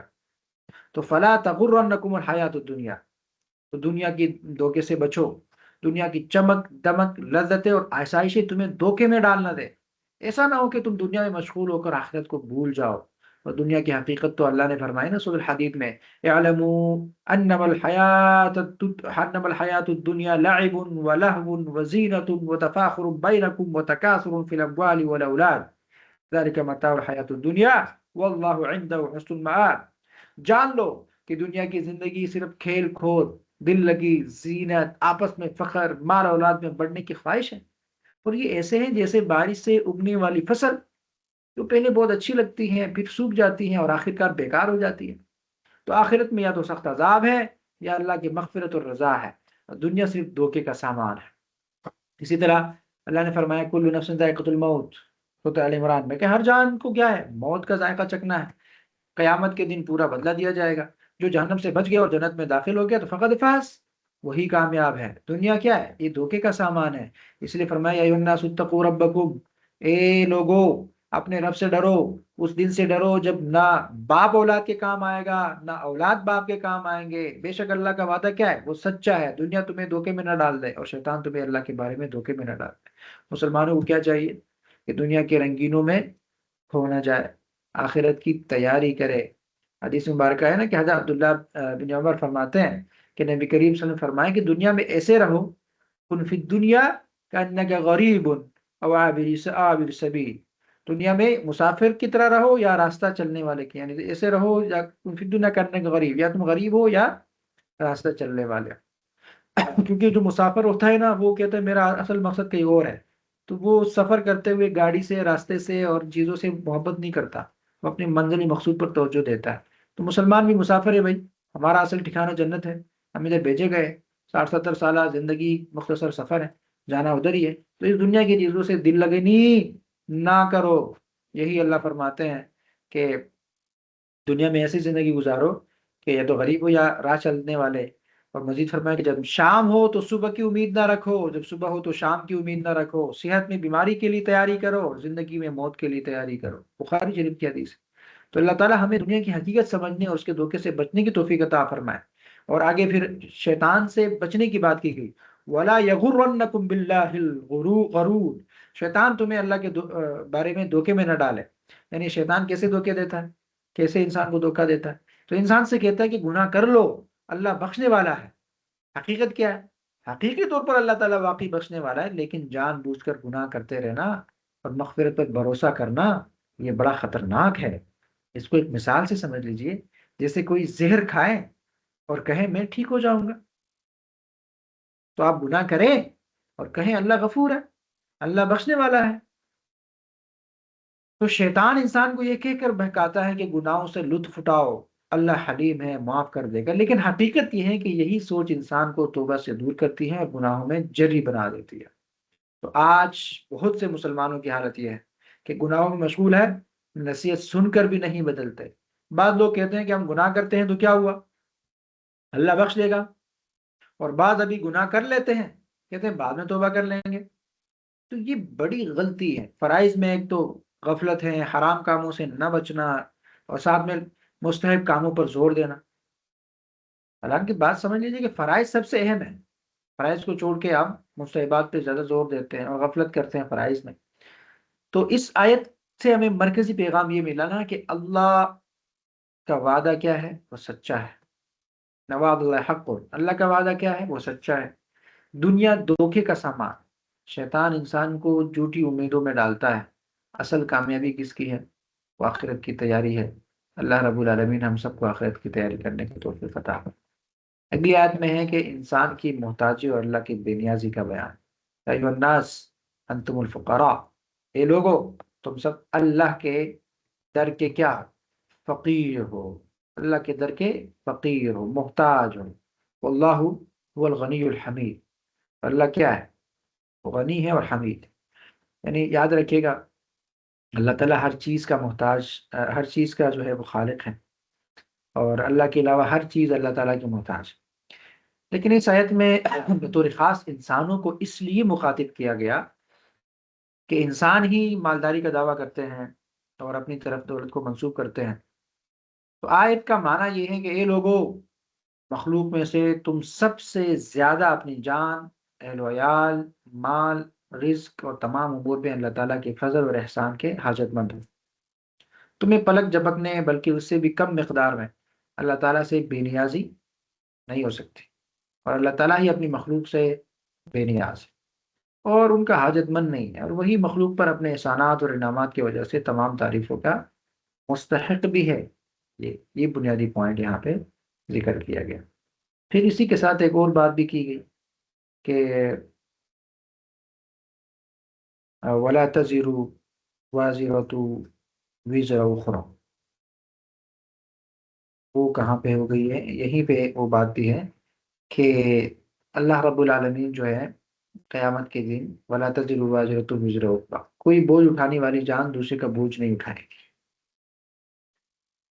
تو اس کا مطلب یہ ہے نا کہ قیامت کے دن ہر ایک جان پر اسی کے گناہوں کا بوجھ ہوگا، اور اس نے جو بھی کیے ہیں، کوئی جان کسی دوسرے کی عوض نہ پکڑی جائے گی۔ البتہ جو گمراہ کرنے والے ہیں، ان کے گمراہ کرنے سے جو لوگ گمراہ ہوئے تو ان کی تمام گمراہیوں کا بوجھ ان گمراہیوں پر ڈال دیا جائے، جیسا کہ قرآن میں فرمایا نا وَلَيَحْمِلَنَّ أَثْقَالَهُمْ وَأَثْقَالًا مَعَ أَثْقَالِهِمْ، بے شک ضرور اپنے بوجھ اٹھائیں گے اور اپنے بوجھوں کے ساتھ جو ہیں وہ اور لوگوں کے بوجھ بھی اٹھائیں گے، اور بوجھ بھی اٹھائیں گے۔ اس میں کیا مطلب ہے کہ جن لوگوں نے برائی کا دروازہ کھولا نا، ان کے اوپر باقیوں کا بوجھ بھی ڈالے گا۔ اب بنیادی پوائنٹ یہ ہے کہ قیامت کے دن وَلَا تَزِرُ وَازِرَةٌ وِزْرَ أُخْرَىٰ، کوئی کسی کا بوجھ نہیں اٹھائے، ہر بندہ اپنے عمل کا جواب دے ہوگا، ٹھیک ہے۔ عمر بن احوص فرماتے ہیں نا کہ میں نے حجۃ الوداع کے موقع پر حضور نبی کریم صلی اللہ علیہ وسلم کو لوگوں سے فرماتے ہوئے سنا ہے کہ سن لو، انسان کے جرم کا وبال اسی پر ہے، سن لو، انسان کے جرم کا وبال نہ اس کی اولاد پر ہے نہ اس کے باپ پر ہے، ہر بندہ اپنے عمل کا ذمہ دار ہے۔ فرمایا وَإِن تَدْعُ مُثْقَلَةٌ إِلَىٰ حِمْلِهَا، اور اگر کوئی بوجھ والی جان اپنی بوجھ کی طرف کسی کو بلائے گی، اس کا مطلب کیا ہے کہ قیامت کے دن اگر کوئی گناہ گار شخص کسی دوسرے شخص کو بلائے گا تاکہ وہ اس کے گناہوں کا کچھ بوجھ اپنے سر لے لے، تو دوسرا شخص اس کے گناہوں میں سے کچھ بھی اپنے سر نہ لے گا، اگرچہ وہ دوسرا شخص بلانے والے کا قریبی رشتہ دار جیسے بیٹا یا باپ۔ یعنی قیامت کے دن قریبی رشتہ داروں کا حال تو قرآن نے بیان کیا ہے نا، یوم یفر المرء من اخیہ وامہ وابیہ وصاحبتہ وبنیہ لکل امرئ منہم یومئذ شأن یغنیہ۔ اس دن آدمی اپنے بھائی سے بھاگے گا، اور اپنی ماں اپنے باپ سے بھاگے، اور اپنی بیوی اپنے بیٹوں سے، ان میں سے ہر ایک کو اس دن ایک ایسی فکر ہوگی جو اسے دوسرے سے لاپرواہ کر دے گی۔ یعنی اللہ نے تو یہ واضح فرمایا، یا ایھا الناس اتقوا ربکم واخشوا یوما لا یجزی والد عن ولده ولا مولود هو جاز عن والده شیئا۔ سورۃ لقمان میں اللہ نے فرمایا، لوگوں اپنے رب سے ڈرو اور اس دن کا خوف کرو جس میں کوئی باپ اپنی اولاد کے کام نہ آئے گا، اور نہ کوئی بچہ اپنے باپ کو کچھ نفع دینے والا ہوگا۔ حضرت عبداللہ بن عباس فرماتے ہیں کہ قیامت کے دن ماں باپ بیٹے کو لپیٹیں گے یا لپٹیں گے اور کہیں گے، اے ہمارے بیٹے ہمارے کچھ گناہ اٹھا لے، تو وہ کہے گا میرے لیے ممکن نہیں ہے، میرا اپنا بوجھ کم ہے کیا کہ میں آپ کی گناہ اٹھا لوں؟ یہ وہ بچہ ہے جس کے لیے اس دنیا میں آپ حلال حرام کی تمیز نہیں کرتی، جس کے لیے آپ خون پسینہ ایک کرتی ہیں، وہ قیامت کے دن کہے گا میرا اپنا بوجھ کم ہے کیا؟ اور جب قریب ترین رشتہ داروں کا قیامت کے دن یہ حال ہوگا تو ان کی خاطر گناہ کرنا اور اللہ رب العالمین کی نافرمانی میں مبتلا ہونا، یہ کس قدر نادانی ہے، کس قدر حماقت ہے کہ آج کے اس معاشرے کے اندر ٹرینڈ کو فالو کرے۔ میرا بچہ ادھر پڑے گا، میرا بچہ فلاں چیز پہنے گا، میرے پاس نہیں ہے لیکن میں حرام کماؤں گی، میں حرام کماؤں گا، اپنے بچے کو یہ چیز لے کے دوں گا، لے کے دوں گی، اس کو فلاں بناؤں گی، فلاں بناؤں گا، اور یہ بچے قیامت کے دن کہیں گے کہ میرا اپنا کم ہے بوجھ، کیا آپ کیا بوجھ اپنے سر اٹھاؤں؟ ذرہ برابر نیکی آپ کو شیئر نہیں کر سکتے، کریں گے بھی نہیں۔ تو لہٰذا نادانی اور حماقت یہ ہے کہ انہی بچوں کی خاطر اپنی آخرت کو تباہ کیا جائے۔ اللہ رب العالمین ہم سب کو آخرت کی فکر کرنے کی توفیق عطا فرمائے۔ یہیں سے پھر آگے تجارت کی بات کی گئی ہے کہ وہ تجارت کرے جس میں کوئی خسارہ نہیں ہے۔ کون سی تجارت ہے؟ یعنی اللہ رب العالمین کی کتاب کی تلاوت، نماز کا قیام کرنا، اللہ کے راہ میں خرچ کرنا، اور وہ خفیہ اور اعلانیہ ہو سکتا ہے۔ یعنی بہترین انویسٹمنٹ، دنیا کا ہر بزنس جو ہے وہ رسک پر ہوتا ہے کہ یار میں نے بزنس کیا تو اس میں نقصان بھی ہو سکتا ہے، لیکن اللہ نے کہا کہ ایسا انویسٹمنٹ نہ بتا دوں جس میں رسک ہی نہیں ہے۔ یعنی صدقہ ایسی انویسٹمنٹ ہے جس کا منافع اللہ نے گارنٹی کے ساتھ دینا ہوتا ہے۔ تو کہا گیا اللہ کی تلاوت کرو، نتیجہ ملے گا، انویسٹمنٹ ہے یہ۔ نماز کو قائم کرو، بہترین انویسٹمنٹ ہے۔ اللہ کی راہ میں خرچ کرو، صدقہ دو، زکوٰۃ دو، اللہ کے راہ میں غریب فقیر مسکین یتیم کی مدد کرو، تو اللہ کہہ رہے ہیں کہ یہ انویسٹمنٹ ایسی ہے کہ جو ضائع نہیں ہوگی، یہ آپ کو بہت ڈبل ٹرپل کر کے اور دگنی چگنی کر کے ملے گی۔ ٹھیک ہے تو مجھے اور آپ کو ایک تو اپنا ٹائم ٹیبل بنانا چاہیے کہ قرآن کی تلاوت کرے، اور ساتھ میں اس عظیم تجارت کو اپنانا چاہیے۔ یہیں سے پھر آگے سورۃ یاسین جو اس پارے کی آخری سورت ہے، وہ شروع ہوتی ہے، اور سورۃ یاسین کو قرآن کا دل کہا گیا ہے۔ یاسین قسم ہے، والقرآن الحکیم انک لمن المرسلین علی صراط مستقیم تنزیل العزیز الرحیم لتنذر قوما ما انذر آباؤهم فهم غافلون لقد حق القول على أكثرهم فهم لا يؤمنون إنا جعلنا في أعناقهم۔ اب یہ آغاز ہوتا ہے قرآن حکیم کی قسم کھا کر، اور رسالت کی تصدیق یہاں کی جاتی ہے، کہا جاتا ہے کہ انک لمن المرسلین علی صراط مستقیم، بے شک ہم نے آپ کو سیدھے راستے پر بھیجا ہے۔ کس لیے بھیجا ہے؟ لتنذر قوما ما انذر آباؤهم فهم غافلون، تاکہ آپ قوم کے لوگوں کو ڈرائے جن کے باپ دادا نہیں ڈرائے گئے، اس لیے کہ وہ غافل تھے، غافل لوگوں میں سے تھے۔ یہ آغاز ہوتا ہے، پھر آغاز کے بعد جو ہے یہیں پہ ایک اصحاب قریہ کا تذکرہ ہے، اور اس کا کچھ حصہ اس پارے کے اندر ہے، کچھ جو ہے وہ دوسرے پارے کے اندر موجود ہے، اور وہ یہ ہے کہ وَاضْرِبْ لَهُمْ مَثَلًا أَصْحَابَ الْقَرْيَةِ إِذْ جَاءَ الْمُرْسَلُونَ إِذْ أَرْسَلْنَا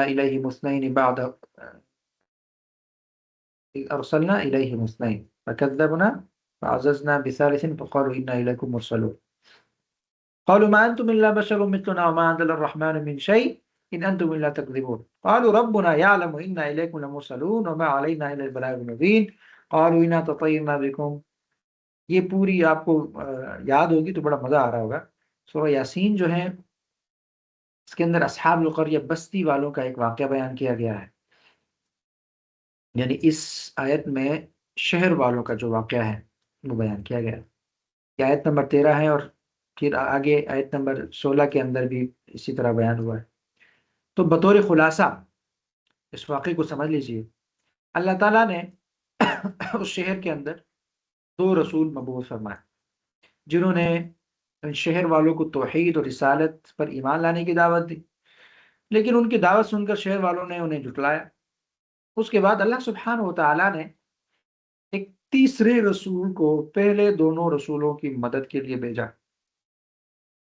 اب ان تینوں رسولوں نے قوم سے ارشاد فرمایا کہ ہم تمہاری طرف رسول بنا کر بھیجے گئے ہیں، لیکن قوم نے اس بات کو تسلیم کرنے کے بجائے وہی اعتراض کیا جو اکثر اور بیشتر امتوں نے اپنے رسولوں پر کیا تھا، اور وہ اعتراض یہ تھا کہ تم تو ہمارے جیسے انسان ہو، لہٰذا تم کیسے خدا کے رسول ہو سکتے ہو؟ یعنی ان کافروں کے اعتقاد کے مطابق رسول انسانوں میں نہیں بلکہ فرشتوں میں سے ہونا چاہیے، اور یہ چونکہ انسان تھے تو اس لیے ان کے نزدیک رسول نہیں ہو سکتے. تو اس کے ساتھ کافروں نے یہ بھی کہا کہ خدائے رحمان نے کچھ بھی آپ پر نازل نہیں کیا، یعنی وحی کے نزول کا دعویٰ آپ غلط کر رہے ہیں، اور تم جھوٹے ہو جو ہمارے سامنے رسالت کا دعویٰ کر رہے ہو. اور ان رسولوں نے سخت الفاظ کا جواب سختی کے ساتھ دینے کے بجائے بڑے خوبصورت انداز میں جواب دیا کہ ہمارا رب جانتا ہے انا الیکم مرسلون، کہ ہم کیا ہے، خدا کے رسول ہیں، اس نے ہمیں بھیجا. اور مزید یہ بھی جان لو کہ ہماری ذمہ داری کیا ہے، بلاغ المبین. ہماری ذمہ داری تو ہے صرف پیغام رسانی ہے، ہم تو صرف آپ تک پیغام پہنچانے کے لیے آئے ہیں، اور اب پیغام واضح طور پر پہنچا رہے ہیں. تو اس کے جواب میں قوم نے کہا کہ ہم تمہیں منحوس سمجھتے ہیں، لہذا تم اپنی اس تبلیغ سے باز آ جاؤ، ورنہ ہم تمہیں سخت سزا دیں گے، اور تمہیں جو ہے وہ پتھر مار مار کر ہلاک کر دیں گے. تو ان رسولوں نے جواب دیا کہ ہمیں منحوس نہ کہو، کیونکہ تمہاری نحوست جو ہے وہ تمہاری کفر اور ضلالت کی صورت میں تمہارے ساتھ موجود ہے، اس لیے تمہارے اوپر یہ نحوست آئی ہے کہ تم کفر کر رہے ہو، ناشکری کر رہے ہو، کفر اور کیا سرکشی اور بغاوت کر رہے ہو. تو کیا تم لوگ ہمیں اس لیے پتھر مارو گے کہ ہم نے تمہیں صحیح بات سمجھانے کی کوشش کی ہے؟ اگر یہ بات ہے تو تم حد سے بڑھنے والے ہو، ہم نے حدود کو کراس کر رہے ہو، لمٹ کراس کر رہے ہو. جب یہ مکالمہ جاری تھا اور قوم ان رسولوں کو شہید کرنے، ایذا پہنچانے اور ان کے پیغام کو نہ ماننے پر تلی ہوئی تھی، تو اس دوران یہ بات ایک مرد مومن تک پہنچی، ایک رجل مومن، ایک مرد مومن تک یہ بات پہنچی جو پہلے سے ہی مومن تھا، اور ان رسولوں سے ملاقات کے بعد مسلمان ہوا تھا، اور شہر کے کنارے پر رہتا تھا. وہ اللہ تعالیٰ کے رسولوں کی تائید اور اپنی قوم کو سمجھانے کے لیے بھاگا ہوا آیا، اور ان سے کہنے لگا کہ ان رسولوں کی پیروی کرو، ان کی حقانیت پر ہونے کی یہ بڑی واضح دلیل ہے کہ ان کا اس پیغام پہنچانے میں کوئی دنیاوی مفاد نہیں ہے، یہ تم سے کوئی معاوضہ نہیں مانگتے، نیز یہ ہدایت یافتہ ہیں کہ ان کی باتیں معقول ہیں اور سمجھ میں آنے والی ہیں. تو اور ساتھ، اے میرے قوم، میں بھی مسلمان ہوں، خالق کائنات کی عبادت کرنے والا ہوں، اور مجھے کیا ہے کہ میں اس خدا کی عبادت نہ کروں جس نے مجھے پیدا کیا؟ کیا میں اس کے علاوہ ایسے بتوں کو معبود بناؤں جس کی سفارت مجھے کوئی نفع نہیں دے سکتی اور نہ مجھے اس وقت بچا سکتے ہیں؟ جب خدا مجھے نقصان پہنچانا چاہے تو اس وقت مجھے وہ چیز نہیں بچا سکتی. تو اگر اس کے باوجود میں خدا کے علاوہ کسی کی عبادت کروں تو پھر بھی میں کھلی گمراہی میں ہوں گا. بس میں تو اپنے رب پر ایمان لایا، تو تم بھی میری بات سن لو اور اس بات پر میرے غور کر کے ایمان لے آؤ. تو مرد مومن کی ان باتوں کو سننے کے باوجود لوگ ایمان نہ لائے بلکہ اسے بھی تنگ کرنے کے درپے ہو گئے۔ پھر یا تو وہ خیر خواہ مرد مومن کیا ہو گیا جی، وہ فوت ہو گئے یا قوم نے انہیں شہید کر دیا، اور بعد وفات فرشتوں کی زبان سے اللہ سبحانہ و تعالیٰ نے اسے جنت کی بشارت سنائی۔ یعنی وہ فوت ہو گئے اور اللہ سبحانہ و تعالیٰ نے کیا کیا، اس کو اللہ سبحانہ و تعالیٰ نے انہیں جنت میں داخل کیا۔ تو جب انہیں اللہ نے جنت کی خوشخبری سنائی، جنت کی خوشخبری سن کر بھی وہ جو ہے وہ ناسخ تھا، چونکہ تو اپنی قوم کا غم کیا اور یہ تمنا کی کاش میری قوم کو معلوم ہو جائے کہ میرے رب نے مجھے بخش دیا اور میری عزت افزائی فرمائی۔ تو پھر جب یہ واقعہ اللہ نے اس لیے ذکر کے دیکھو بات کی زندگی ہے، اللہ کو مانو گے جنت ملے گی، ہمیشہ کی زندگی ہوگی۔ تو یہ پریکٹیکل واقعہ ہے کہ اس سے توحید دیکھے، توحید اور آخرت پر ایمان یقین مضبوط ہوتا ہے۔ پریکٹیکل واقعہ کہاں ایسا ہوا ہے کہ انسان مرا ہے، اللہ نے اس کو تو آخرت میں جو ہے وہ کامیاب کیا ہے۔ تو یہ قوم جو ہے نا وہ سدھر نہیں رہی تھی، تو آخرکار قوم کی اس تکذیب کرنے اور ایمان نہ لانے پر ان پر اللہ رب العالمین کی طرف سے عذاب آیا، جو ایک چیخ کی صورت میں تھا، جس کی یعنی ایک فرشتے کی چیخ تھی، جس سے یہ تمام قوم کے ہارٹ اٹیک ہو گئے، فیل ہو گئے، سارے مر گئے، ذلیل ہو گئے، ہلاک ہو گئے، رسوا ہو گئے، اور ایسے ہو گئے جیسے بوجھی ہوئی راکھ ہوتی ہے۔ تو اللہ رب العالمین نے یہ واقعہ سورہ یاسین کی ابتدا میں ذکر کیا ہے۔ دراصل یہ واقعہ یہیں سے پھر آگے پارہ نمبر 23 کے اندر بھی منتقل ہوتا ہے، وَمَا لِيَ لَا أَعْبُدُ الَّذِي فَطَرَنِي وَإِلَيْهِ تُرْجَعُونَ۔ وَمَا لِيَ لَا أَعْبُدُ الَّذِي، میں کیوں اس رب کی عبادت نہ کروں؟ یہ میں نے آپ کو واقعہ سنایا، لیکن یہ اس کا کچھ پارٹ وہیں تک بھی ہے، یعنی اس پارے کے اندر سورہ یاسین کی 21 آیات ہے، باقی آیات وہیں پہ ہیں۔ کل انشاءاللہ پھر آگے اس کو سمجھنے کی کوشش کریں گے۔ تو یہ پارہ نمبر 22 ہم نے پڑھ لیا۔ مجموعی طور پر ہمیں کیا اسباق ملتے ہیں؟ پہلی بات تو یہ ہے کہ ہمیں اسوہ حسنہ مل گیا کہ اللہ کے رسول کی پوری لائف ہمارے لیے زندگی اسوہ حسنہ ہے، نمونہ ہے، ماڈل ہے۔ پھر اللہ کے رسول صلی اللہ علیہ وسلم کا جو گھرانہ ہے، ازواج مطہرات، ان کی پوری زندگی ہمارے لیے رول ماڈل ہے، نمونہ ہے۔ ان کو بطور عورت ہم اس سے رہنمائی لیں گے، وہ ہمارے رول ماڈل ہے۔ اور اسی طرح سورہ سبا کے اندر ہمیں یہ پیغام دیا گیا کہ نعمتوں کا دوام جو ہے وہ شکر میں ہے۔ اللہ کا شکر ادا کریں گے تو اللہ عزت بھی دے گا، اور اللہ رب العالمین نعمتوں میں اضافہ بھی کرے گا۔ لئن شکرتم لازیدنکم۔ اور ناشکری جو ہے وہ نعمتوں کے زوال کا سبب بنتی ہے۔ ناشکری کریں گے، نمک حرامی کریں گے، کفران نعمت کریں گے، تو زوال تو پھر مقدر ہے۔ اور یہ ہم نے دیکھ لیا کہ سلیمان علیہ السلام نے شکر کیا، اللہ نے اس کو عزت دی، نعمتیں دی، اور دوسری طرف قوم سبا نے ناشکری کی تو اللہ نے ذلیل کیا، رسوا کیا اور تباہ کیا۔ یہی ہمیں یہ پیغام ملتا ہے۔ سورۃ فاطر سے ہمیں پیغام ملتا ہے کہ انسان اللہ کا محتاج ہے۔ الناس انتم الفقراء، اللہ غنی ہے، انسان ہمیشہ اللہ کا محتاج ہے۔ لہذا انسان کو نا تکبر نہیں کرنا چاہیے۔ تھوڑا پیسہ کیا آ گیا، تھوڑی سی نا کرسی کیا مل گئی کہ آپ کو بڑا غرور ہے، آپ کو لگتا ہے کہ ہوں تو میں ہوں۔ تو آپ آج جو ہے وہ اتنے تکبر میں ہیں کہ آپ پرائے انسانوں کی عزت اور ناموس پر حملہ آور ہوتے ہیں۔ تو اللہ کہتے ہیں کہ تکبر آپ کو زیب نہیں دیتا، محتاج ہے۔ اصل طاقت کس کی ہے؟ اللہ کی ہے۔ اللہ سے ڈرو، اصل تکبر تو اللہ کے ساتھ سوٹ کرتا ہے۔ تو یہ ہم سب کو یہ پیغام ہے کہ اپنے حدود میں رہو اور تکبر نہ کرو۔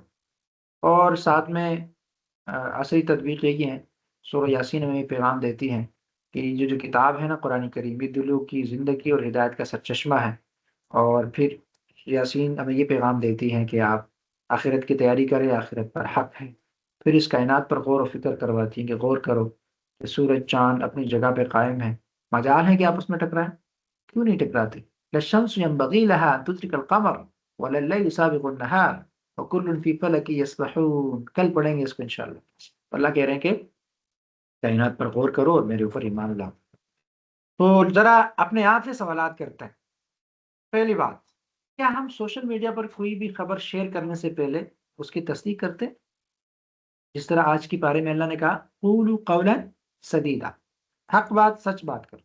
ایوی ہر بات نہ پھیلاؤ، جھوٹی بات نہ پھیلاؤ. تو ذرا اپنے گریبان میں آپ میں سے ہر ایک نے جھانکنا ہے، سوال کرنا ہے اپنے آپ سے. کون سا سوال کریں گے؟ یہ سوال کریں کہ کیا ہم سوشل میڈیا پہ کوئی خبر شیئر کرنے سے پہلے اس کی تصدیق کرتے ہیں؟ دوسرا سوال، کیا ہماری زندگی سے یہ ظاہر ہوتا ہے کہ ہم اللہ کے رسول صلی اللہ علیہ وسلم کو خاتم النبیین مانتے ہیں؟ خاتم النبیین ماننے سے آپ کی زندگی بدلے گی. کیسے؟ آپ سمجھیں گے کہ آئی ایم رسپانسبل. اس نبی کی نبوت ختم ہو گئی ہے تو اس کا کام میرا کام، اس کا مشن میرا مشن، اس کا ویژن میرا ویژن. اللہ کے رسول کا مشن اقامت دین تھا تو میں اقامت دین کے لیے کام کروں گی. اللہ کے رسول کا کام معاشرے کی اصلاح تھی تو میں معاشرے کی اصلاح کروں گی. اللہ کے رسول کا کام دعوت دین کا کام تھا تو میں دعوت دین کا کام کروں گی. اللہ کے رسول کا کام خاندان بنانا تھا تو میں خاندان بناؤں گی. اللہ کے رسول کا کام قرآن کو پڑھنا، قرآن کو سمجھنا، قرآن کی تلاوت کرنا تھا تو میں یہ کام کروں گی. اللہ کے رسول کا کام تزکیہ نفس تھا تو میں تزکیہ نفس کروں گی. کیا آپ مانتے ہیں اللہ کے رسول خاتم نبی؟ اگلا سوال اپنے آپ سے کریں، آج ہم نے اللہ کی دی ہوئی کون سی نعمت کا شکر ادا کیا؟ قوم سبا سے ہمیں پیغام ملتا ہے نا کہ شکر کریں گے. ناشکری سے اللہ قوم کو تباہ کرتا ہے. تو اللہ نے جو نعمتیں دی ہیں، میں نے آپ کو ایک دن پہلے شاید یہ ہوم ورک دیا تھا کہ آپ نے کیا کرنا ہے. آپ نے اپنے تمام نعمتوں کی ایک لسٹ بنانی ہے کہ اللہ نے مجھے کیا دیا ہے. جو جو چیزیں آپ کو دی، اب دیکھیں ہمیں پتہ نہیں چلتا فی الوقت، جب ہم لکھیں گے پتہ چلے گا کہ اللہ نے مجھے کیا دیا ہے. ہر شکر کو لکھے، ٹھیک ہے، ریٹن فارم میں، اور اس کو اپنے گھر کے دروازے پہ لگائیں کہ اللہ نے مجھے اتنی چیزیں دی. اور پھر روزانہ کی بنیاد پر اللہ کی دی ہوئی شکر پر نعمت پر شکر ادا کریں. سب سے بنیادی چیز یار، اللہ نے آنکھیں دی ہیں، کان دیے ہیں، زبان دیا، ہاتھ دیے ہیں، دماغ دیا ہے. اس سے بڑی نعمتیں کیا ہو سکتی ہے؟ تو روزانہ اس پر شکر ادا کرے. کیا مطلب؟ آنکھ سے اچھی چیز دیکھے، کان سے اچھی چیز سنے، زبان سے اچھی چیز کھائے، اور ہاتھوں سے اچھے کام کرے، پاؤں سے اچھی جگہ جائے، دماغ سے اچھا سوچے. یہ نعمت کا شکر ہے. روزانہ یہ شکر ادا کرے. اور کیا ہم نے اپنی کمائی سے اس تجارت یعنی صدقہ میں حصہ ڈالا جو کبھی نقصان نہیں دیتی؟ ڈالا ہے. اللہ نے کہا تجارت کرنا سکھا رہا ہوں، میرے راہ میں دو، انویسٹمنٹ ہے جس میں کوئی رسک نہیں ہے، نقصان نہیں ہوگا. تو کیا ہم دیتے ہیں؟ اپنے آپ سے سوال کریں. یہ میں ریفلیکشن کے لیے کچھ سوالات ڈالے ہیں، اور میرے اور آپ کی زندگی کے لیے لائعمل کیا ہوگا آج کی اس پورے پارے سے آپ نے کیا لینا ہے. ایک تو یہ کہ اس ہفتے کسی ایک مردہ سنت کو آپ سب نے زندہ کرنا ہے اپنے گھر کے اندر. ایسی سنت جو لوگ اس پر عمل نہیں کرتے، آپ نے کہنا ہے کہ اس کو ہم زندہ کریں. ایک ہفتے میں ایک سنت، یہ آپ کا ٹاسک. یہ سنت میں گھر میں زندہ کروں گی انشاءاللہ. اور زبان کی حفاظت کرے جی، غیبت اور افواہ سے مکمل پرہیز کرے. قولوا قولا سدیدا، برائی نہ کرے، بہتان، بہتان اور چغلی اور جھوٹی گواہی اور غیر مصدقہ خبریں پھیلانا، یہ کام نہ کرے. ٹھیک ہے، یہ آپ کے لیے لائعمل اس طرح سے مل رہا ہے. اور تیسری چیز، اپنی آمدنی کا ایک چھوٹا حصہ خفیہ طور پر اللہ کے راہ میں خرچ کرنا شروع کر دے آج سے. اور اگلا یہ ہے کہ سورۃ الاحزاب کا ترجمہ پڑھیں. ہم نے تو خلاصہ پیش کیا، سورۃ الاحزاب کا پورا ترجمہ پڑھیں تاکہ اللہ کے رسول صلی اللہ علیہ وسلم کا مقام سمجھ آ جائے آپ سب کو. اللہ رب العالمین نے ہم سب کو توفیق دی کہ ہم نے پارہ نمبر 22 کا مطالعہ کیا. یہ پارہ دراصل ہمیں اللہ کے رسول کا ادب بھی سکھاتا ہے، اور انفرادی زندگی میں اللہ رب العالمین کا شکر ادا کرنا بھی سکھاتا ہے. اور یہ ہمیں قیامت پر ایمان کو مضبوط کرنا بھی سکھاتا ہے. یہ ہمیں شیطان کے شکنجوں سے بچنا بھی سکھاتا ہے. تو اللہ رب العالمین ہمیں اپنے شکر گزار بندوں میں شامل فرمائے، ہمیں رزق حلال اور صدقہ کی توفیق دے، اور ہمارے دلوں کو قرآن کے نور سے زندہ کر دے، اور ہمیں قرآن کریم سمجھنے، اس کو پڑھنے، اس کی تبلیغ کرنے، تشہیر کرنے کی توفیق عطا فرمائے. یہ تھا ہمارا دورہ قرآن کا پہلا سیشن یا پہلا پارٹ. اب ہم دوسرے پارٹ کی طرف بڑھیں گے جہاں ہم قرآنی اوامر و نواہی. اب یہ ہے کہ اس پارے کے اندر ہم سے کیا خطاب کیا گیا ہے کہ کیا کریں کیا نہ کریں. ڈوز اینڈ ڈونٹس، یہ ذرا ہم دیکھیں.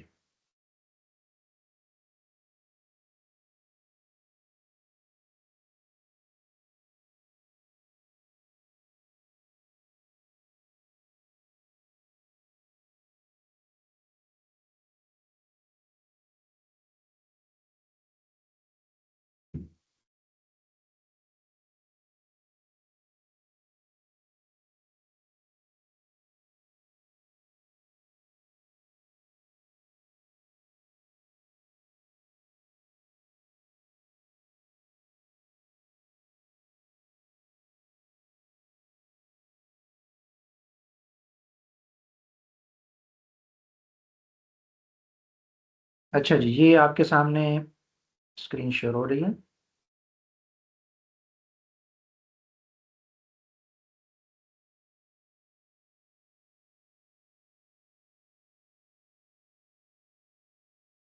پارہ نمبر 22، وَمَن يَقْنُتْ، اس کے اندر کون سے کرنے والے کام ہیں، کون سے نہیں کرنے والے احکامات اور ممنوعات۔ پہلی بات کیا ہے جی، اللہ تعالیٰ سے ڈرتی رہو، دبی زبان سے بات نہ کیا کرو کہ دل میں کچھ خرابی کا مبتلا ہو جانا، یعنی کوئی شخص لالچ میں پڑ جائے، بلکہ صاف سیدھی بات کرو۔ اور یہ عورت سے بات ہو رہی ہے کہ اللہ سے ڈرو، ازواج مطہرات کو حکم ہے نا، تو اس کا مطلب تمام عورتوں کے کہ اللہ سے ڈرتی رہو، جب بات کرو تو دبی زبان سے بات مت کرو تاکہ آپ کی آواز اور آپ کے باتوں کے انداز سے کوئی شخص لالچ میں پڑ جائے۔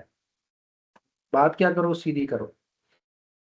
اور اپنے گھروں میں بیٹھی رہو، اور گزشتہ زمانہ جاہلیت کی طرح بناؤ سنگار دکھاتی نہ پھرو، اور نماز قائم کرو، زکوٰۃ دو، اور اللہ اور رسول کی اطاعت کرو، اور اسلام، ایمان اور اطاعت اور فرما برداری اور راست بازی اور صبر جیسی صفات اپنے اندر پیدا کرو۔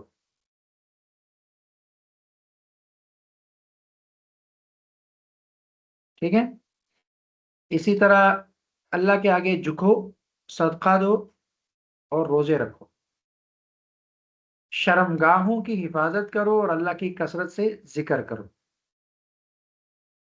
ڈیٹیل سے ہم نے باتیں کی ہیں، بس اس کو ذرا آپ نے اپنے لیے ٹاسک نیچے لکھنا ہے کہ میں کیا نہیں کر رہی تو کیا کروں گی انشاءاللہ، ٹھیک ہے۔ اللہ اور اس کے رسول کی نافرمانی نہ کرو، اپنے منہ بولے بیٹے کو اصل بیٹوں کی طرح نہ بناؤ، لے پالک۔ اللہ تعالیٰ کے پیغامات پہنچاؤ، اسی سے ڈرو، اور ایک خدا کے سوا کسی سے مت ڈرو۔ اور کہا گیا اے مومنو، اللہ کو کثرت سے یاد کرو، اور صبح و شام اس کی تسبیح کرو، سبحوہ بکرۃ و اصیلا۔ کفار و منافقین سے ہرگز مت ڈرو، یعنی مت دبو یا نہ دبو، ان کی اذیت رسانی کی پرواہ بالکل نہ کرو، اور اللہ پر بھروسہ کرو نہیں ہے۔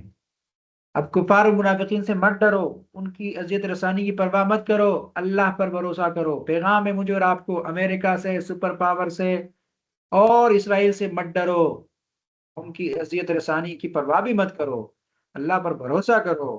اس طرح غزوہ احزاب کے اندر مدینہ کے تمام کفر متحد ہو گیا تھا، جس کے اندر یہودی، مشرکین اور عرب سارے لوگ موجود تھے، وہ سب متفق ہو کے اللہ کے رسول صلی اللہ علیہ وسلم کے دین کو اور اللہ کے صحابہ کو مٹانے کے لیے جمع ہوئے تھے مدینہ کے اندر۔ اللہ نے ان کو نیست و نابود کیا، اللہ نے مسلمانوں کو فتح دی۔ تو آج بھی یہ پیغام ہے کہ پوری کفری ملت اسلام کو مٹانے کے لیے، مسلمانوں کا نام سرفرستی سے مٹانے کے لیے اکٹھی ہے۔ اسرائیل اور امریکہ، یہود و نصارہ، اور اس کے ساتھ ساتھ باقی ممالک ان کے ساتھ ملے ہوئے ہیں، اور یہ بھی ایک احزاب بن گیا ہے، یہ بھی گروہوں کا ایک گروہ بن گیا ہے، اور یہ بھی اللہ رب العالمین کے دین کو اور اللہ کے دین کی سربلندی کو چیلنج کر رہے ہیں۔ تو اللہ کہہ رہے ہیں کہ ان سے ڈرو مت، یہ حملہ بھی کریں گے، یہ آپ کے لیڈرشپ کو بھی مار دیں گے۔ ایران کے اندر ابھی ان کے سپریم لیڈر کو مار دیا گیا، اور اس کے علاوہ کئی ان کے رہنما کو مارا گیا، لیکن وہ کہہ رہے ہیں ہم دبیں گے نہیں، ہم بھروسہ اللہ پر کرتے ہیں، ہم بھروسہ اللہ پر رکھیں گے، اور ہم اپنی جانیں دے دیں گے۔ من المؤمنین رجال صدقوا ما عاهدوا اللہ علیہ۔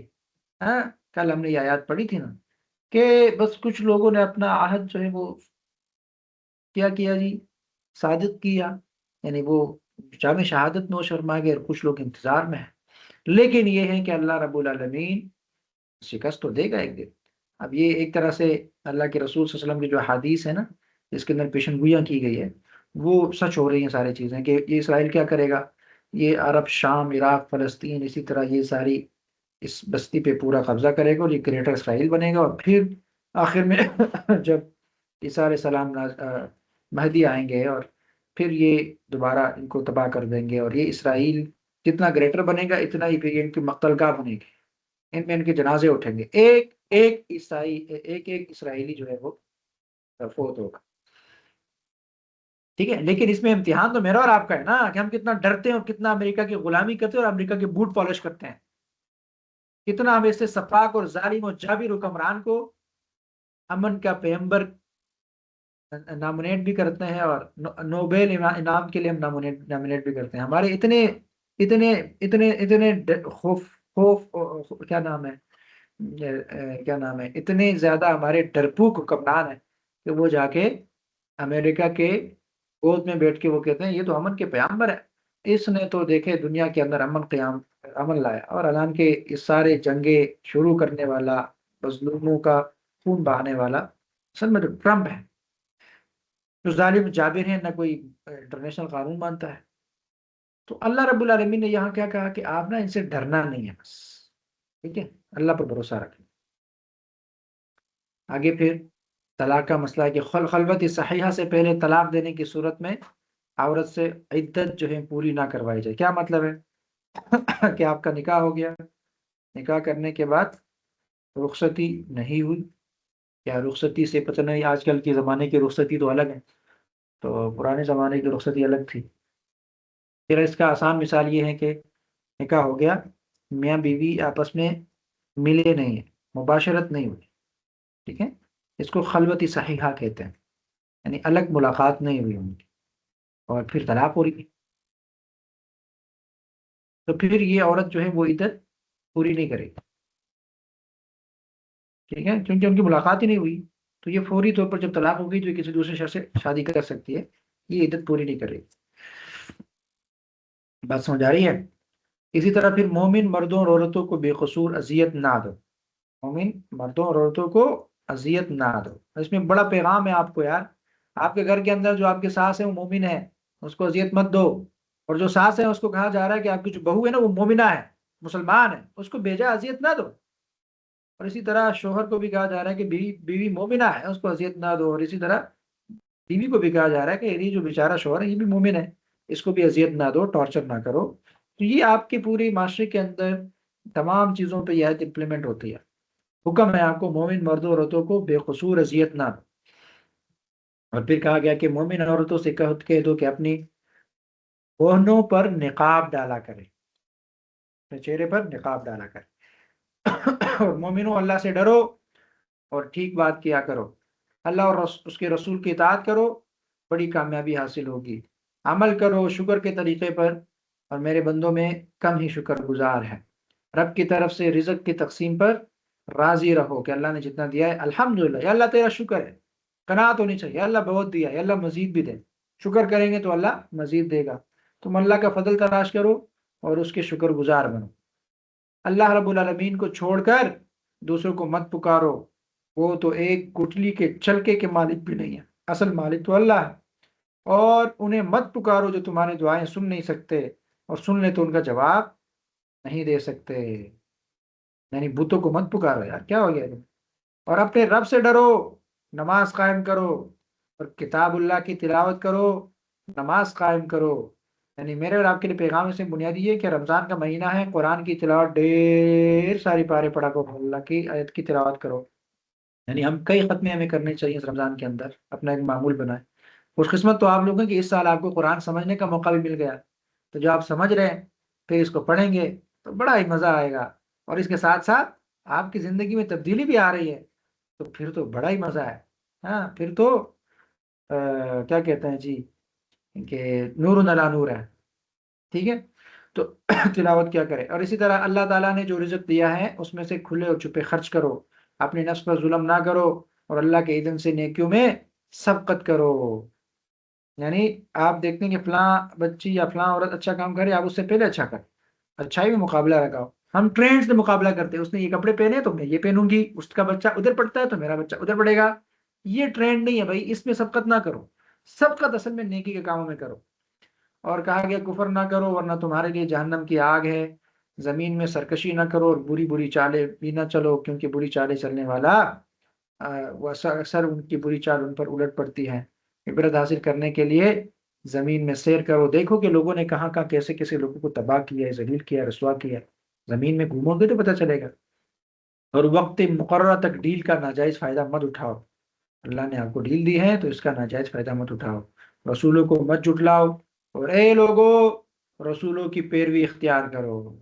سورہ یاسین کے اندر یہ پیغام ہے نا کہ اے لوگو جو رسول میں نے بھیجے ہیں اس کی تابعداری اختیار کرو.